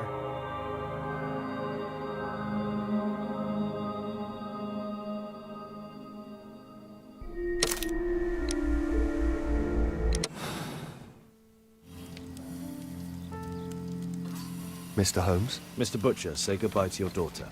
We are arresting you for robbery and murder. What? You can't do that. What'll happen to my girl? You should have thought about that. You monster. Even if it were true, what would a bank's money be worth against the life of a child? I love you, Meryl.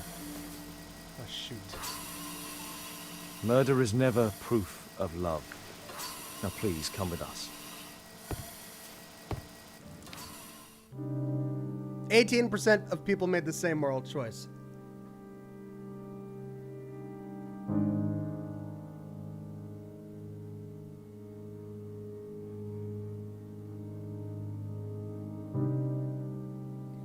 Alex Merck says he cleaned his shoes because of the sewers, I guess. Yeah, that would explain why his shoes were clean.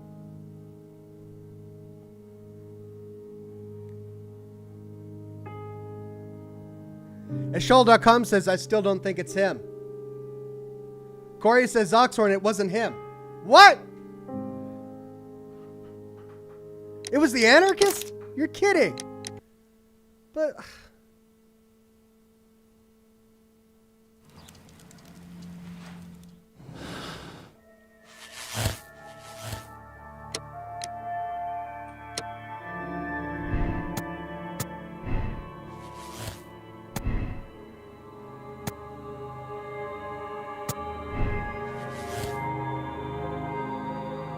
all of this because he wanted revenge on the Bank of England?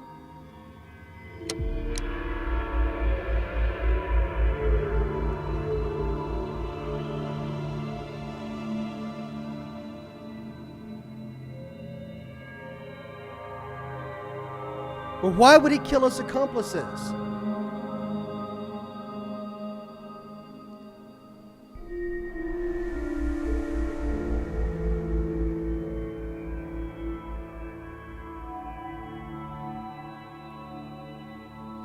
Thomas Garrett is a dangerous anarchist who cruelly killed his accomplices and endangered a great many people. He deserves a severe punishment. Where Thomas Garrett worked hard for all of his life but ended up in debt to the bank, he was spurred to commit his crime but could not bear to leave the criminals unpunished and so prepared a trap for them. He deserves a second chance.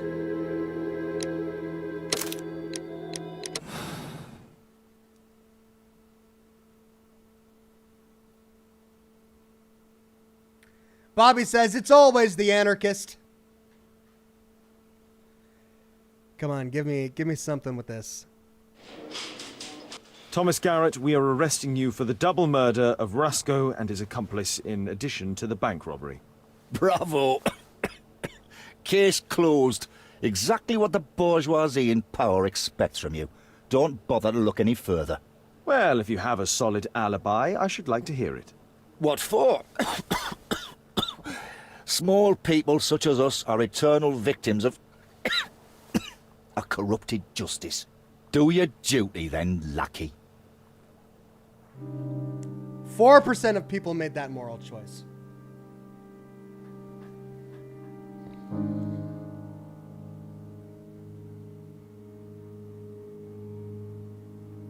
so unsatisfying. Murdering the accomplices seems to be out of character for the father with a sick daughter. Murdering the accomplices seems to be out of character for the anarchist. I can imagine him trying to take down the Bank of England, but to murder his accomplices afterwards? What does he gain from that?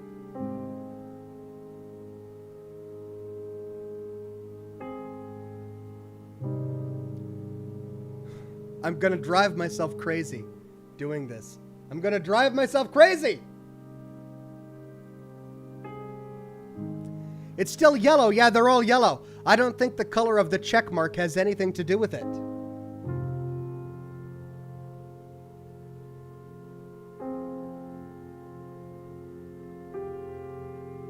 It can't be him.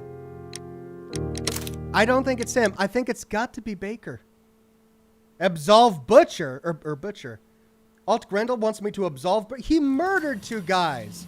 I mean, yeah, they're criminals, but just because you're a criminal doesn't mean you deserve being murdered.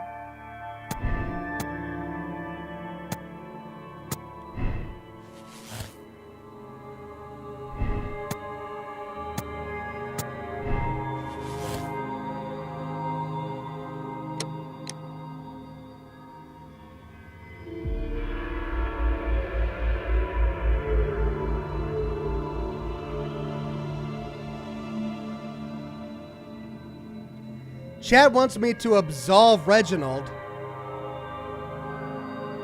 but he murdered somebody.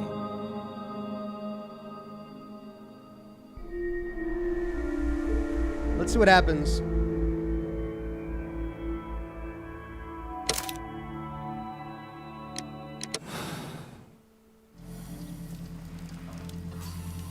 Mr. Butcher. Shh. She's finally asleep. I knew you'd You return. should go to Stockholm with your daughter. You will save her. I've made my decision. Leave now. You understand, I was forced to do all this. Perhaps you were. Thank you, Mr. Holmes. Goodbye. 69% of the people made the same moral choice. It's still a yellow check mark. I'm sorry. Maybe my moral compass is off or something, but okay, robbing a bank, it's wrong, but at least nobody dies. But then to murder your co-conspirators? He didn't need to do that. I'm sorry, that's... I mean, at least we know he did it, but I'm not going to let him go for it. Oh.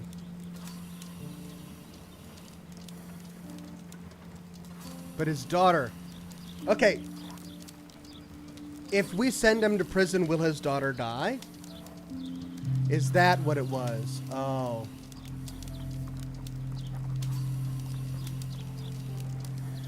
So despite him deserving justice for the murder, 69% of the people who played this mission still sent him to Stockholm with his daughter because they didn't want his daughter to pay the penalty for his father's or for her father's actions.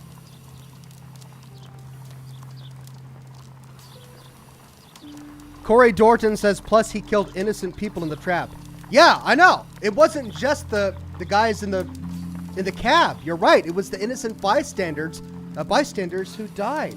Remember, we had to run around and save some of them, and we got like maybe 3/4 of them, but the others all died. A lot of people died in that. No, what he did was really, really bad.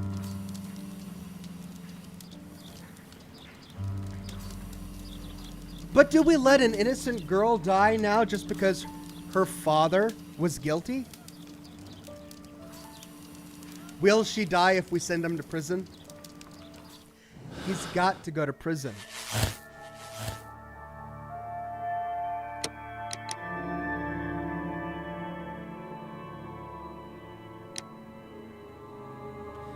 I think that's the way they're going to do it. If we send him to prison, his daughter dies. If we let him go, his daughter will probably live. I gotta lock him up. He killed way too many people. I'm frustrated that they don't tell us whether or Mr. not... Holmes? Mr. Butcher, say goodbye to your daughter. We are arresting you for robbery and murder. What? You can't do that. What'll happen to my girl? You should have thought about that. You monster. Even if it were true, what would a bank's money be worth against the life of a child? I love you, Meryl. It's not the bank's money. It's the lives... Murder is never proof of love. Now please, come with us. It's the lives of his conspirators. It's the lives of all of the innocent people that he killed. I'm going to accept this decision. And I'm probably going to regret it later when I get a notice pinned to my bulletin board of the daughter who died in the hospital. Yes! That's it. Achievement unlocked. Disaster strikes. God. See, you get down these rabbit holes and you think about it and you think about it, and then it could be this and it could be that, and the more you think about it, it starts to seem unlikely, and then everything else starts to seem more likely. It drives you crazy. Holmes, at last you're back. We can't find Kate. What? She went for her lesson, but the teacher says that Kate never arrived. Mrs. Hudson! She's gone out to ask around the neighborhood. Oh no! Now we gotta save our daughter. I hope she'll be back soon, Holmes.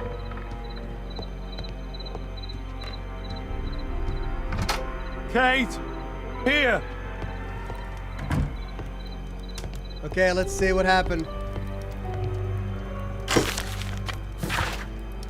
Letter from Dr. Blowberry. Mr. Holmes, we took care of Meryl Butcher for as long as we were able, as per your request.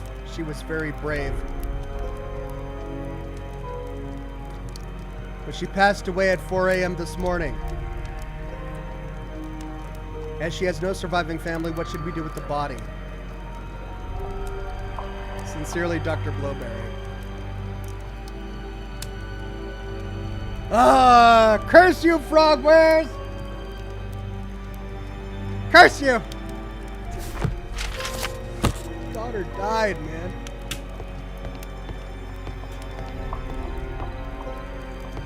Now I'm just all sorts of depressed. Where's Toby? Toby always cheers me up. Child killer, says Mark Man. I'm not a child killer, man. Kate! Now we gotta go save our own daughter.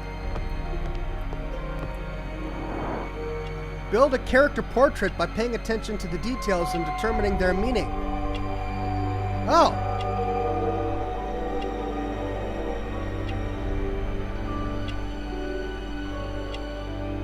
What? Why was it left open? Imagination talent helps you to visualize objects and events useful in limited situations. Empty hangar stress is missing.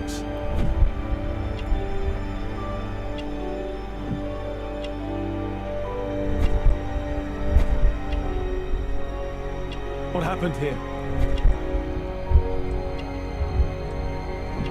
Why would she take her suitcase? Did she run away?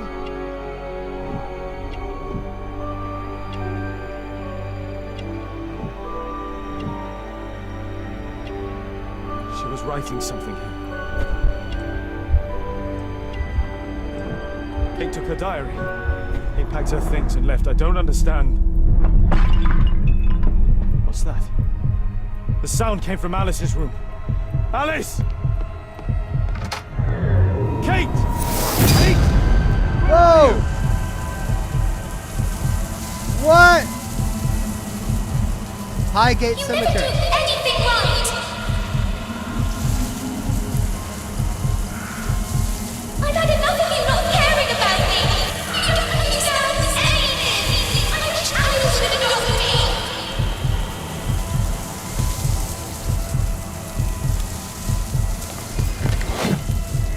Oh yes! Exit!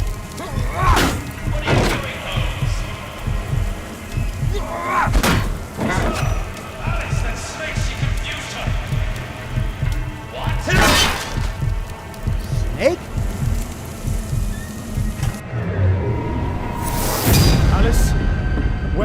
my daughter. Your daughter? You don't have one, Mr. Holmes. You never did. Holmes, stop that. I'll make her talk. We don't need her. Just use your skill. I'll take care of her. Oh, shoot. Whoops. Didn't mean to do that. I just slapped her.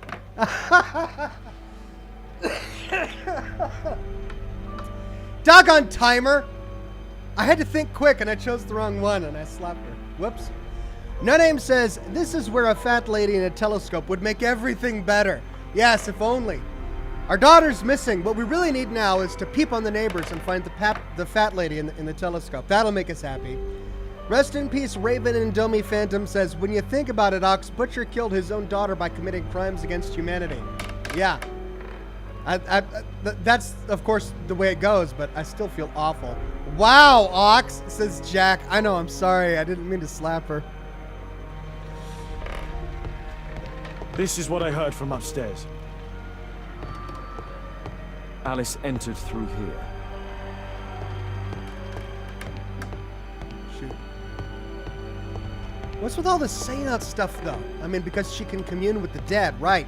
But what does that have to do with Alice?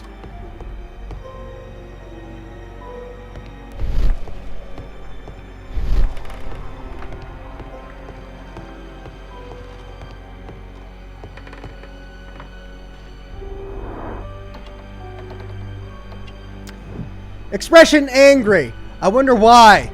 It's totally not because I just hit her in the face. Ooh. White traces, used chalk.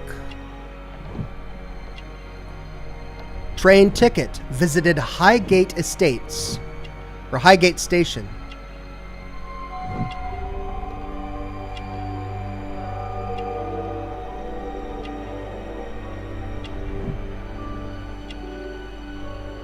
Morning something.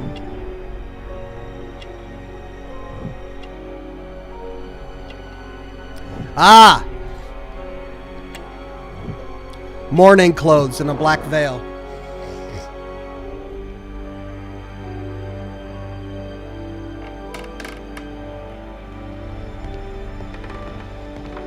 I remember this place from my last visit. It's different now. Something was taken from here.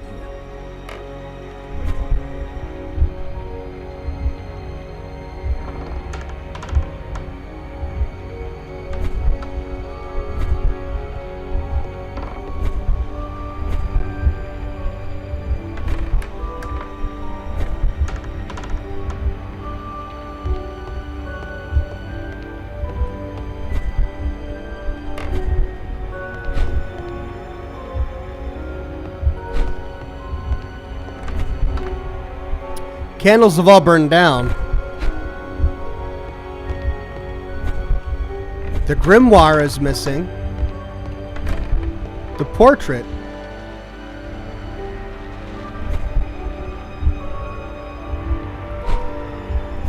It's gone.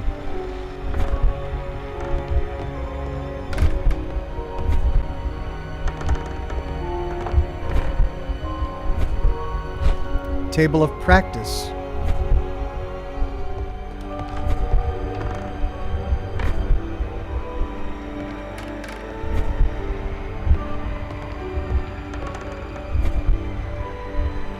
The candles are still there, they're just burned down.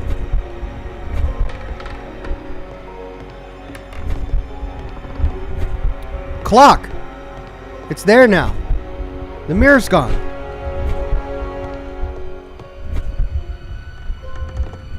Wheelchair's gone.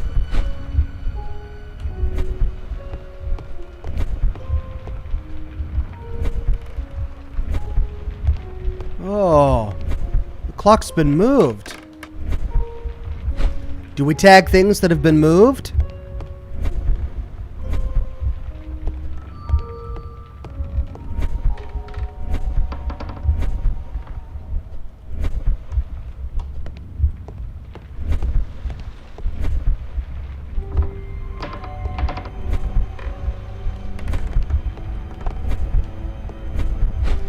Photograph.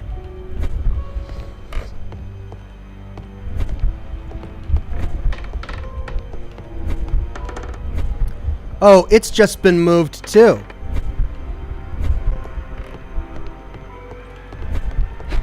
So the wheelchair is still there. And the mirror is still there, because there's the mirror, and there's the mirror. So the mirror was not taken. So that leaves phonograph. Can we find the phonograph anywhere else?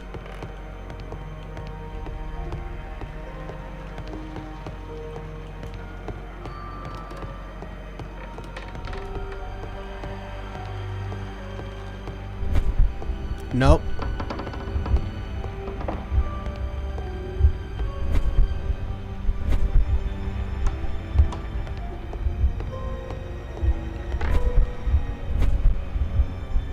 Table of practice. Table of practice. Mr. President says, first murdering a child and then slapping a woman? Oxhorn, revealed coming soon. That's more Oxhorn exposed videos. Oxhorn, the abuser, the child killer, and mourning woman slapper. Vicky Hawkins became a silver ox. Thank you, Vicky Hawkins. Right, so the grimoire is gone.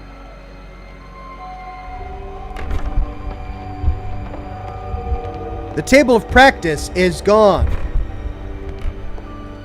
Unless we can find it elsewhere. Everything else is still here, just moved slightly. You see the grimoire of practice? Nope. It's gone. Alright, so one more sweep. Oh, and the phonograph is gone too. The phonograph, the grimoire of practice, and the table of practice and the grimoire. Everything else is still here. The cupboard, the candles, William Hamilton's portrait. Oh.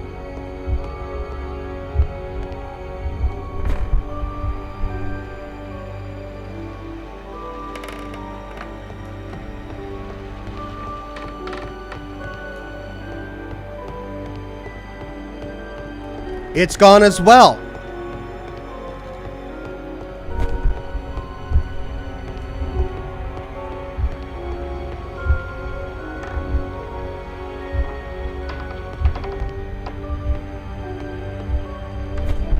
The cradle.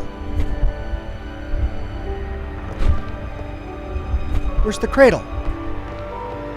There's the cradle. So the cradle was not taken. No Name says, another cancel Oxhorn movement. Or moment, yeah. No, they'll find something. They always try to.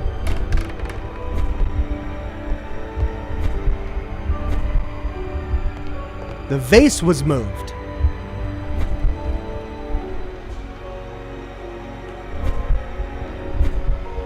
Oh, it's broken, of course. It's right in front of my face. All right, I think that's it. No, my choice is not entirely correct. What?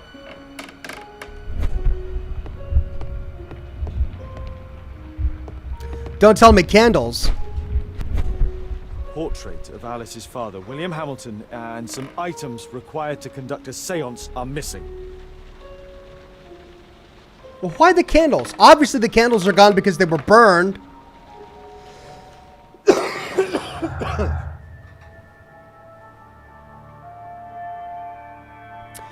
Von Rex says, don't forget Bunny Killer. So many lives lost.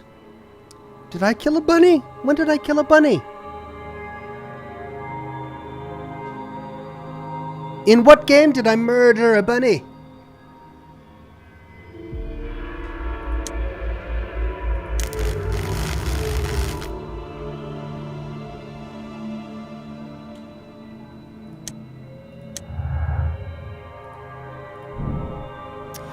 There is a possibility that Alice visited Highgate Cemetery before returning to Baker Street.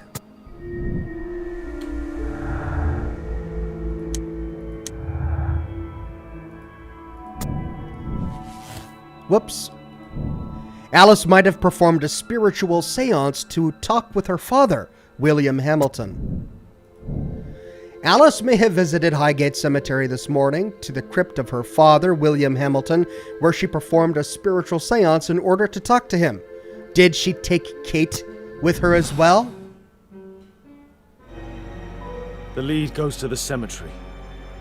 Watson, keep an eye on her. So because I slapped her, did I miss out on an opportunity to talk with her? This will not change anything, Mr. Holmes. Hi, Watson. I'll stay here with Alice.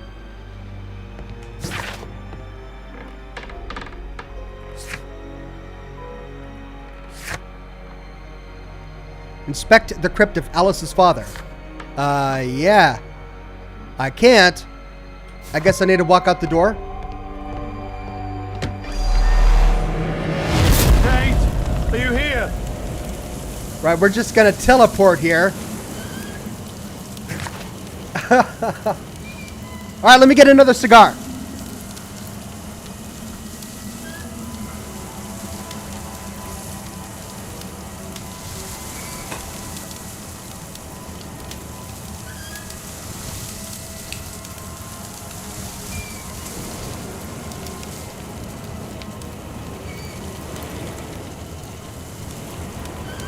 Was it Red Dead? In Red Dead Redemption, you ran over many rabbits. Oh. Oxhorn the bunny murderer?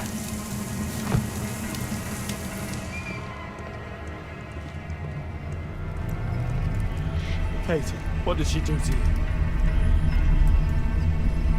Crossing. Trampled by feet. Felled by bullet. Scholar rose.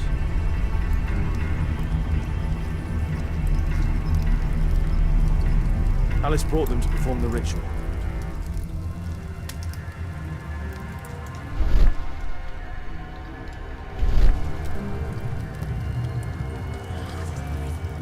That's where Alice's father was buried.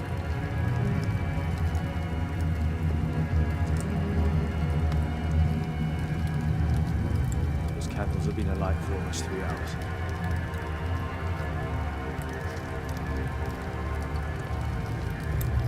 Go to the old cemetery.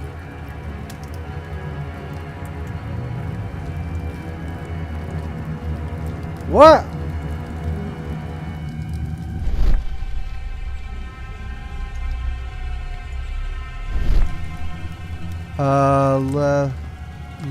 Lullaby, a Thai, Tekoi, Kra. It's in gibberish. Find the crypt of 4 others. Okay.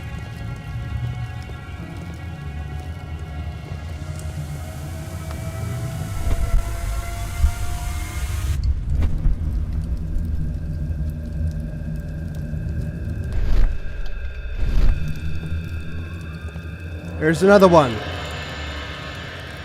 Odem Rosa Dishu Solo and Dis blah blah blah.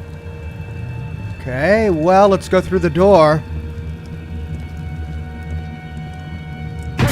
Kate! Oh my god. It's Alice's father, mummified. The Strand, Snake Nests and Conspiracy. In the district of St. Victor, while in the act of demolishing an old house, masons have uncovered a nest of snakes. We saw this in the last mission. Do not reveal the plot. Why would we find that again? It's Alice's father, mummified. A child's bed, oh God. Stormer.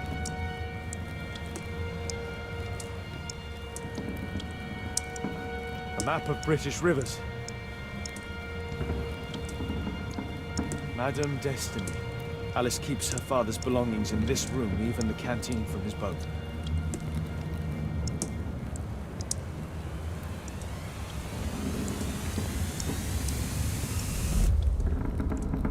Alice sleeps here. Alice is not merely peculiar, she is mentally ill. I hope Kate didn't see this.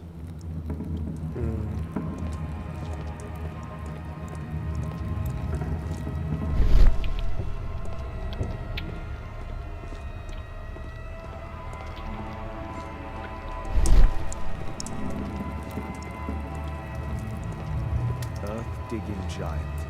These writings constitute a single message, a guide. Kate's diary. Did I miss this earlier, or did it just appear?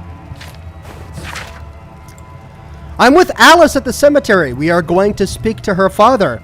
The ceremony scares me, of course, but I'm excited too. I shouldn't allow myself to feel scared, as what is to follow will be even scarier. She is so beautiful. She has prepared the candles, the portrait. She looks so relaxed. I cannot prevent myself from trembling. She begins. She calls him. She is turning in on herself. And she is muttering. I cannot understand as she speaks a strange language. She is holding chalk sticks in both of her hands. I am trembling. I can't help it. Her eyes are white. Her movements are convulsive. As one in the throes of death, she doesn't see me. She begins to speak as him. And it's horrible. I want to cry. She is writing everywhere with both sticks of chalk.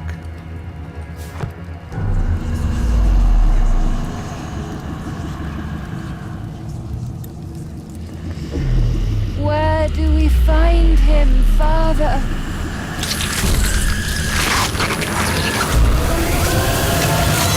Alice, my daughter.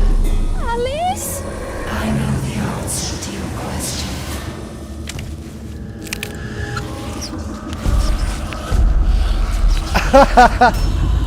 That's trippy. I can't believe that Alice made my little girl go through all this. Damned woman! Right. Well, that's a lot of writing. So, do we need to piece this together in the right order? Hello. Kate's suitcase. Why did she leave it here?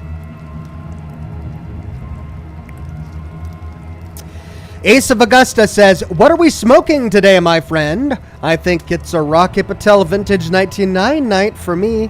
Or 1999 night for me. Well, that sounds like a delicious one. Today I am smoking a Baccarat The Game cigar. I've been enjoying these recently.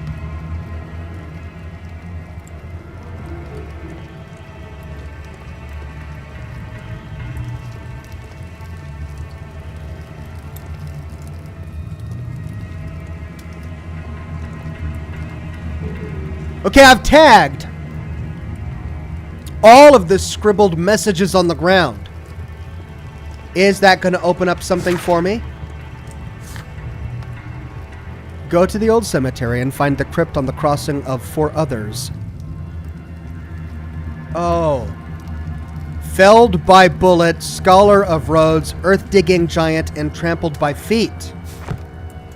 Oh.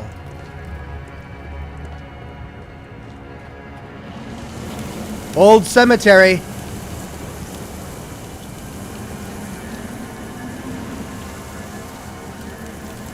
Hold on, Kate. Inspect the cemetery crypts. Find and select 4, which are referred to in Alice's message. Use imagination to visualize them. Felled by bullet, scholar of roads, earth-digging giant, and trampled by feet.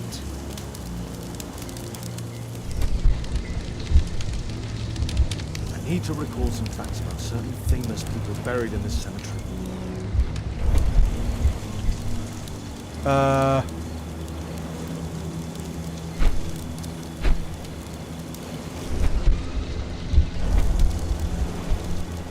Okay. From Oxford, had 3 younger brothers, painter of portrait miniatures.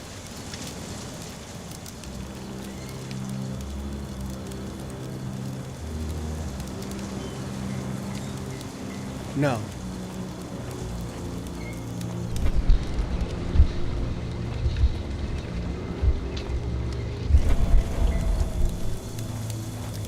was 7 feet tall, owned a collection of Romano-British remains, archaeologist. Okay, an earth-digging giant. William Shaw.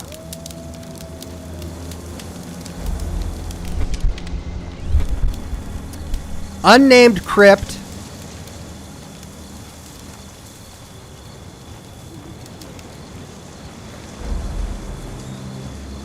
John Braithwaite had lush whiskers, grandson of Archbishop, governor of Jamaica. No.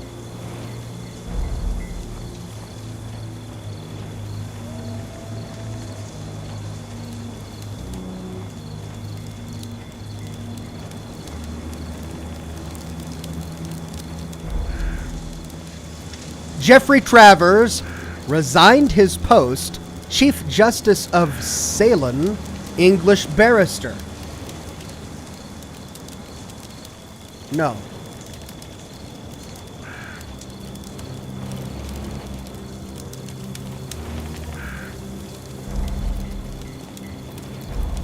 Cyrus Vere Ferris Ponsby, educated at Eton College, died of typhus in Beirut, botanist.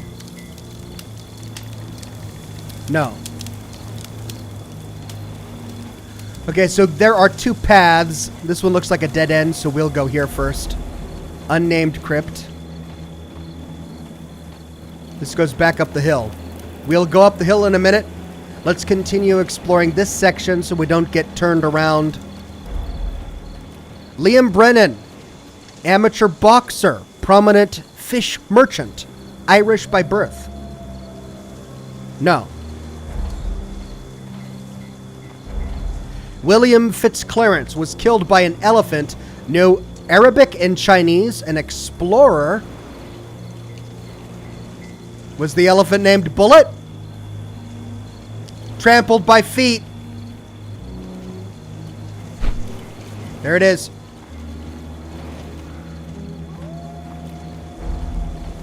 Unnamed crypt. Henry Anthony Evans, loved gambling, was shot in a duel. Londoner and architect, felled by bullet. It's 3 of 4. We need one more.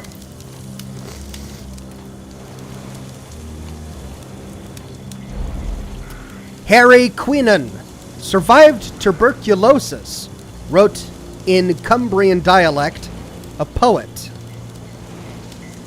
No. We're looking for a scholar of Rhodes. Matthew Derry Ample. All right, and we've done a full loop. So there is that back section. Let's go there now.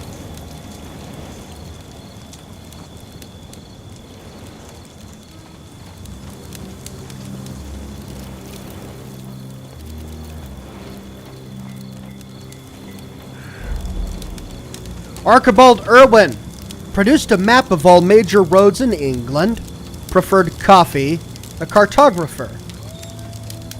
Scholar of Rhodes. Not a Rhodes scholar, but a scholar of roads, and he produced a map of all major roads in England. That's it.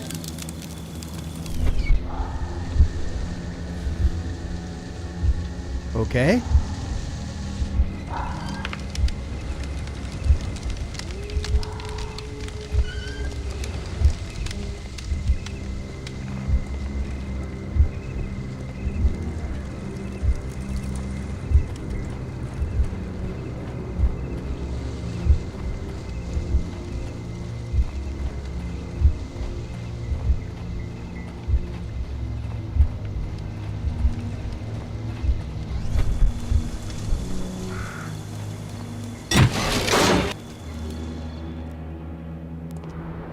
So this has got to be it. Completed. Find the crypt. Kate! Kate! Kate, my dear child. I do not know when you will hear this message, but I do know that one day you will be here, Kate. My blood, my light.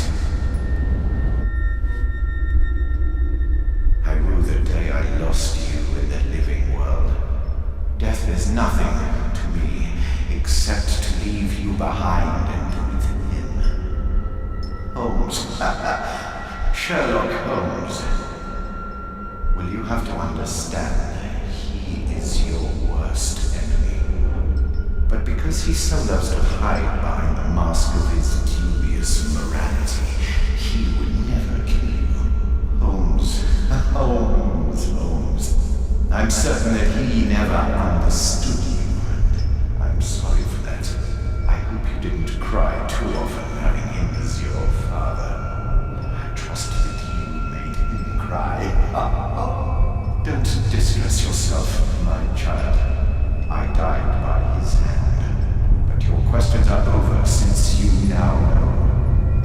You are my daughter. What matters is that you continue my work. Join our cause and you will be the empress of evil. My Kate, my flesh, before Holmes's eyes and in front of the world. Kate Moriarty has arrived. What?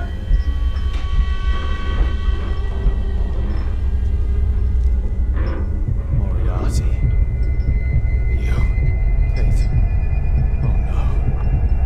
She knows everything now. Why did it have to be like this? Okay.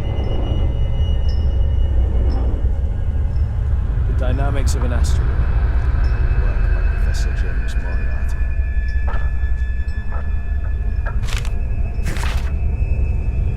Moriarty's notes. My observation of the asteroid movement through my telescope led me to the discovery of two new stars, which I called Mirak and Adhil. Together with other dim stars, they create a marvelous constellation, and its shape reminds me of my dear girl, Caitlin.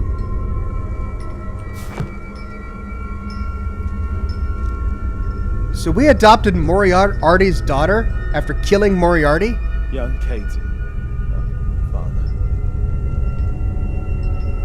Metal star with an extremely precise carving.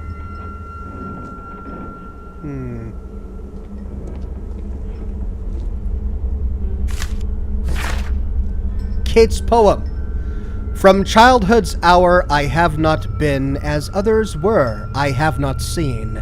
As others saw, I could not bring my passions from a common spring. From the same source I have not taken, my sorrow I could not awaken, my heart to joy at the same tone, and all I loved alone. Then in my childhood, in the dawn of a most stormy life was drawn from every depth of good and ill, the mystery which binds me still, from the torrent or the fountain, from the red cliff of the mountain, from the sun that round me rolled in its autumn tint of gold, from the lightning in the sky as it passed me flying by, from the thunder and the storm and the cloud that took the form, when the rest of heaven was blue, of a demon in my view. Okay, Kate, interesting poem there. Have you been getting enough sleep? It's quite a interesting poem for a young girl to write. No Name says, look, I know Sherlock did a lot of drugs, but this keeps getting more crazier. I know, like he was on cocaine a lot, but first exploring a South American ziggurat with his mind, and now this? Right. That's a ribbon from Kate's hair. Kate met her true father. I need to find Alice. I'll make her speak this time. How did she meet Moriarty? He's dead. Professor James Moriarty. Because I could not stop for death, kindly stop for me. The carriage held but just ourselves. Immortality. Unless he's not dead. Is he not dead? Oh. Constellation.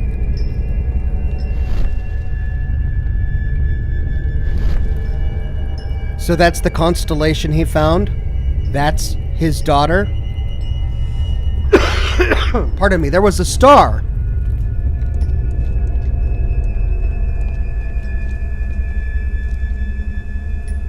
star with an extremely precise carving. Okay, I take it we have to put it in the constellation, but we don't know where to put it yet. Right, okay.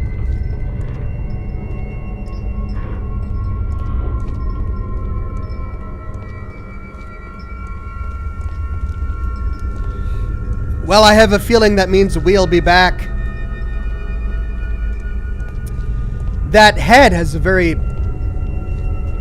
Mussolini, fascist Italy Mussolini vibe going on.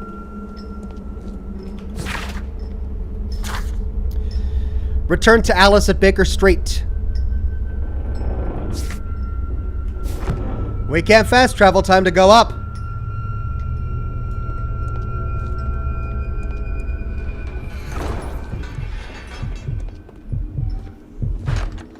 It's blocked from the outside. What? Alice! Accept your death, you fool! You witch! Let me out! Free Kate! Come back, witch!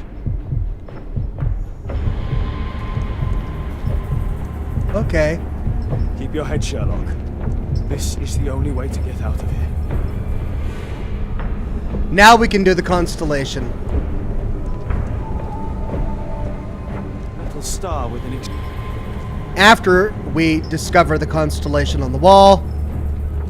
Moriarty must have set up an astronomer's window here. Okay, now we can go get the star. There we go. And put it in the constellation.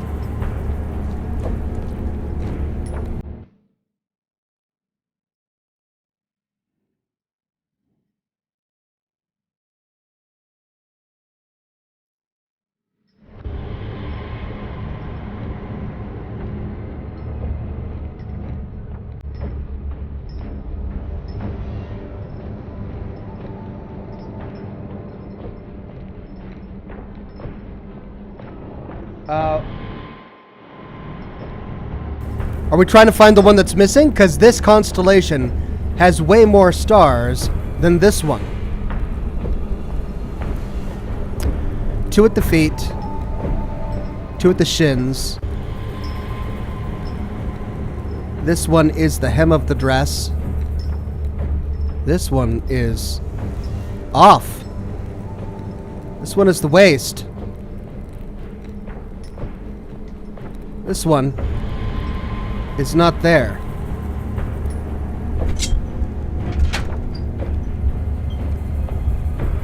Oh.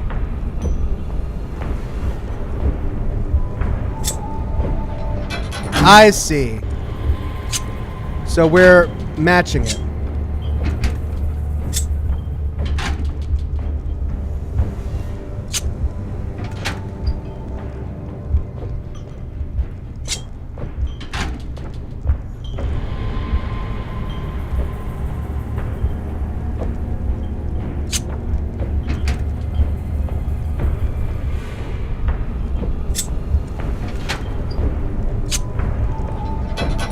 Oh, come on.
Achievement unlocked. It's all in the stars.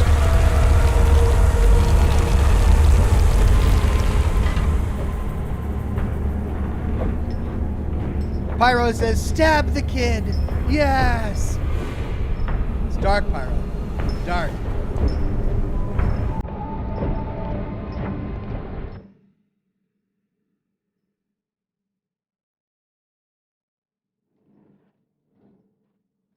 Hold on, Kate. I'll find you.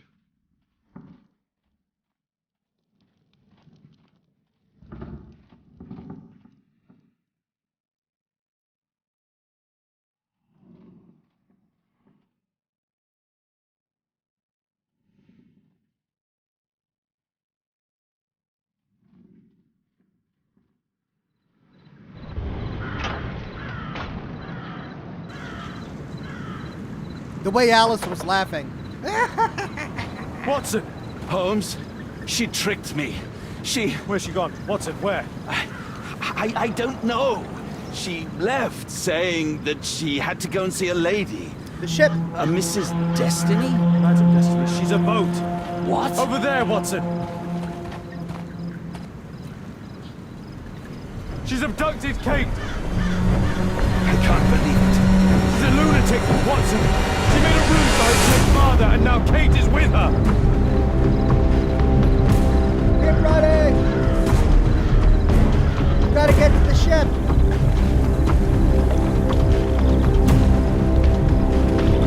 It's on fire. Ooh, it's run They're on the aground. boat! Hurry, Watson! Get to the dinghy.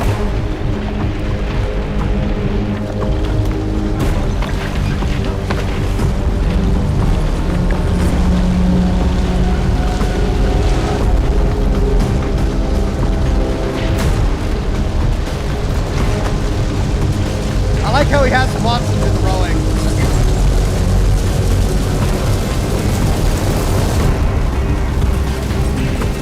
Stay here and hold on to the boat, Watson. Stay here and hold on to the boat, Watson. Kate! Kate! Where are you? Kate, I'm here. Just jump. Alice! I'm afraid! I know, but you'll be all right. Look, it doesn't burn. Come on. Kate! Oh my God, no! No way! Kate! I'm a Moriarty! I'm the devil's daughter! I'm cursed! I'm a monster! What? That does not make you a monster. Yes! That's why you've always lied to me! I only lied in order to protect you. You're still so young, my God! Ask Watson. I was lied to all of my life. Do you have any idea how that feels? Ah! No, because you're Kate Holmes. And a Holmes never gives up, I know. Whoa!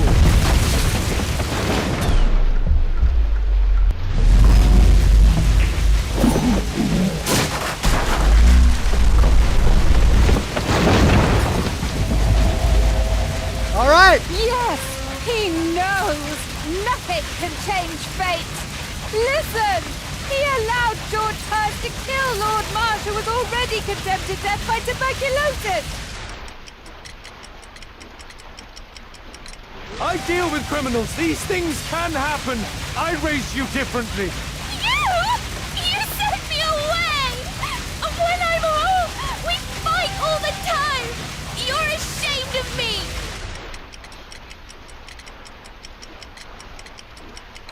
No! Oh, it's me, Kate. I never learned patience. My own father was the same with me. It isn't possible to escape destiny! Lazy Meryl lady. Fletcher couldn't. Her father was a murderer. But Kate, she deserves to live, don't you think? Kate, Don't listen to Oh her. no, they're using And my Holmes cases will be against murdered me. himself. I have foreseen it. D! Oh, hey! I may be killed one day. It's the risk that I take, but my work helps to save other lives. Really? And albeit, and Percy Fleming, you save lives? No, you enjoy taking lives. You can't save me either! Kate, you'll be safe with me. I'll protect you. I care about you. How can you trust him? He killed your real father, Kate. Why? Why did you kill him?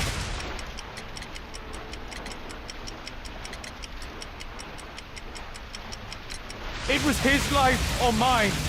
I had no choice, Kate. See? Everything is determined. Remember the sign. Our meeting, the ceremony.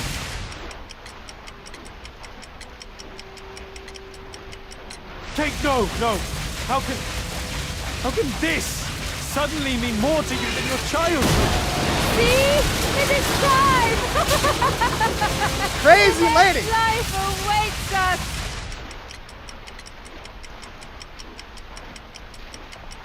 No, Kate, she would make the boat crash to kill you. She knew that you would hesitate. I don't care. I don't belong anywhere. No. You belong with me, Kate. We're family. Yes! I don't know what I'm doing. we're saving Help me! Oh god! More quick time event! Kate! What'll it be? Oh!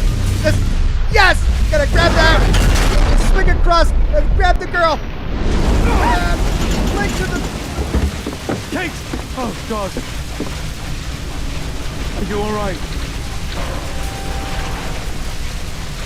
It really was the Devil's Daughter. Over here! Hurry, the boat's going down! Come on, Watson! Oh! Crazy lady! Run away from the crazy lady! That was just an emotional roller coaster.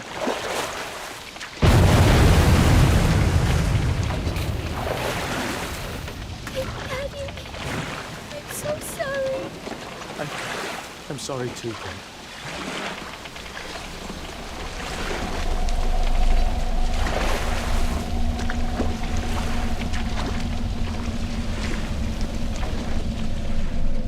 Oh, well, we saved her life.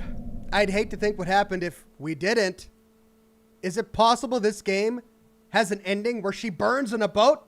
Wow, I got 3 achievements there. What? That's it? Did we just beat the game? I think we just beat the game, everybody. Another happy ending, says Grant Haber. I'll take it.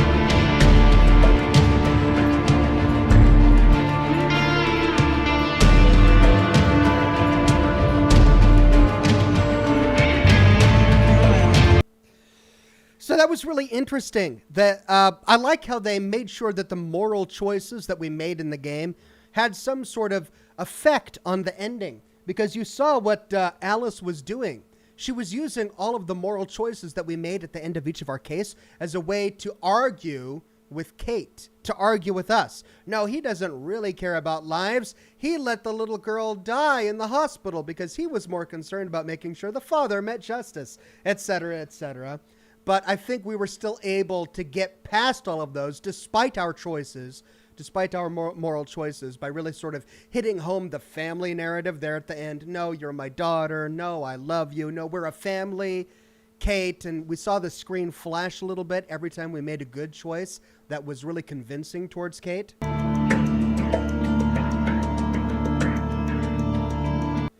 No Name says, we still have time this afternoon. I say Minesweeper. Well, I didn't expect to finish the game as quickly as we did today. I probably won't be doing a Minesweeper stream tonight. I mean, maybe. I definitely don't want to keep you disappointed, No Name. You've been asking for it for a while now. But, I'm going to use this time to work on my next Fallout Tactics video. I still have a lot of work to do on it, and I want to make sure that I get it done, and I get it done right in time for the weekend. I don't want to miss anything. There are a lot of things I got to piece together from parts of the game that were cut from the game. You know, since the game isn't quite as well played as many of the other Fallout games, like Fallout 1 and Fallout 2, there's a lot less information about it online for me to source during my research, so I got to do a lot of experimentation to make sure that what I'm saying is accurate before I put it in the video. So I'm going to take some time today to work on my next Fallout Tactics video with the goal of still getting it done in time for the weekend. But who knows? So just cross your fingers that I get it done for the weekend. But let's enjoy the credits.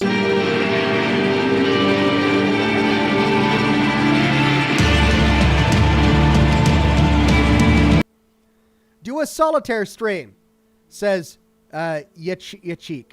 Do a Sudoku stream, says Obi-Wan. I mean, tempting. Jared says Mass Effect, maybe. Well, I mean, I would love to.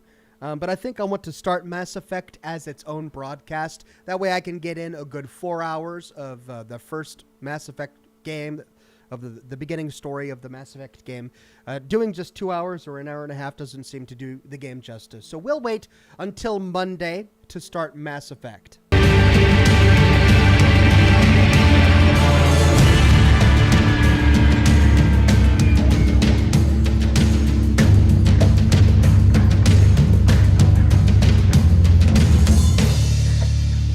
Anything after the credits? We'll see. No.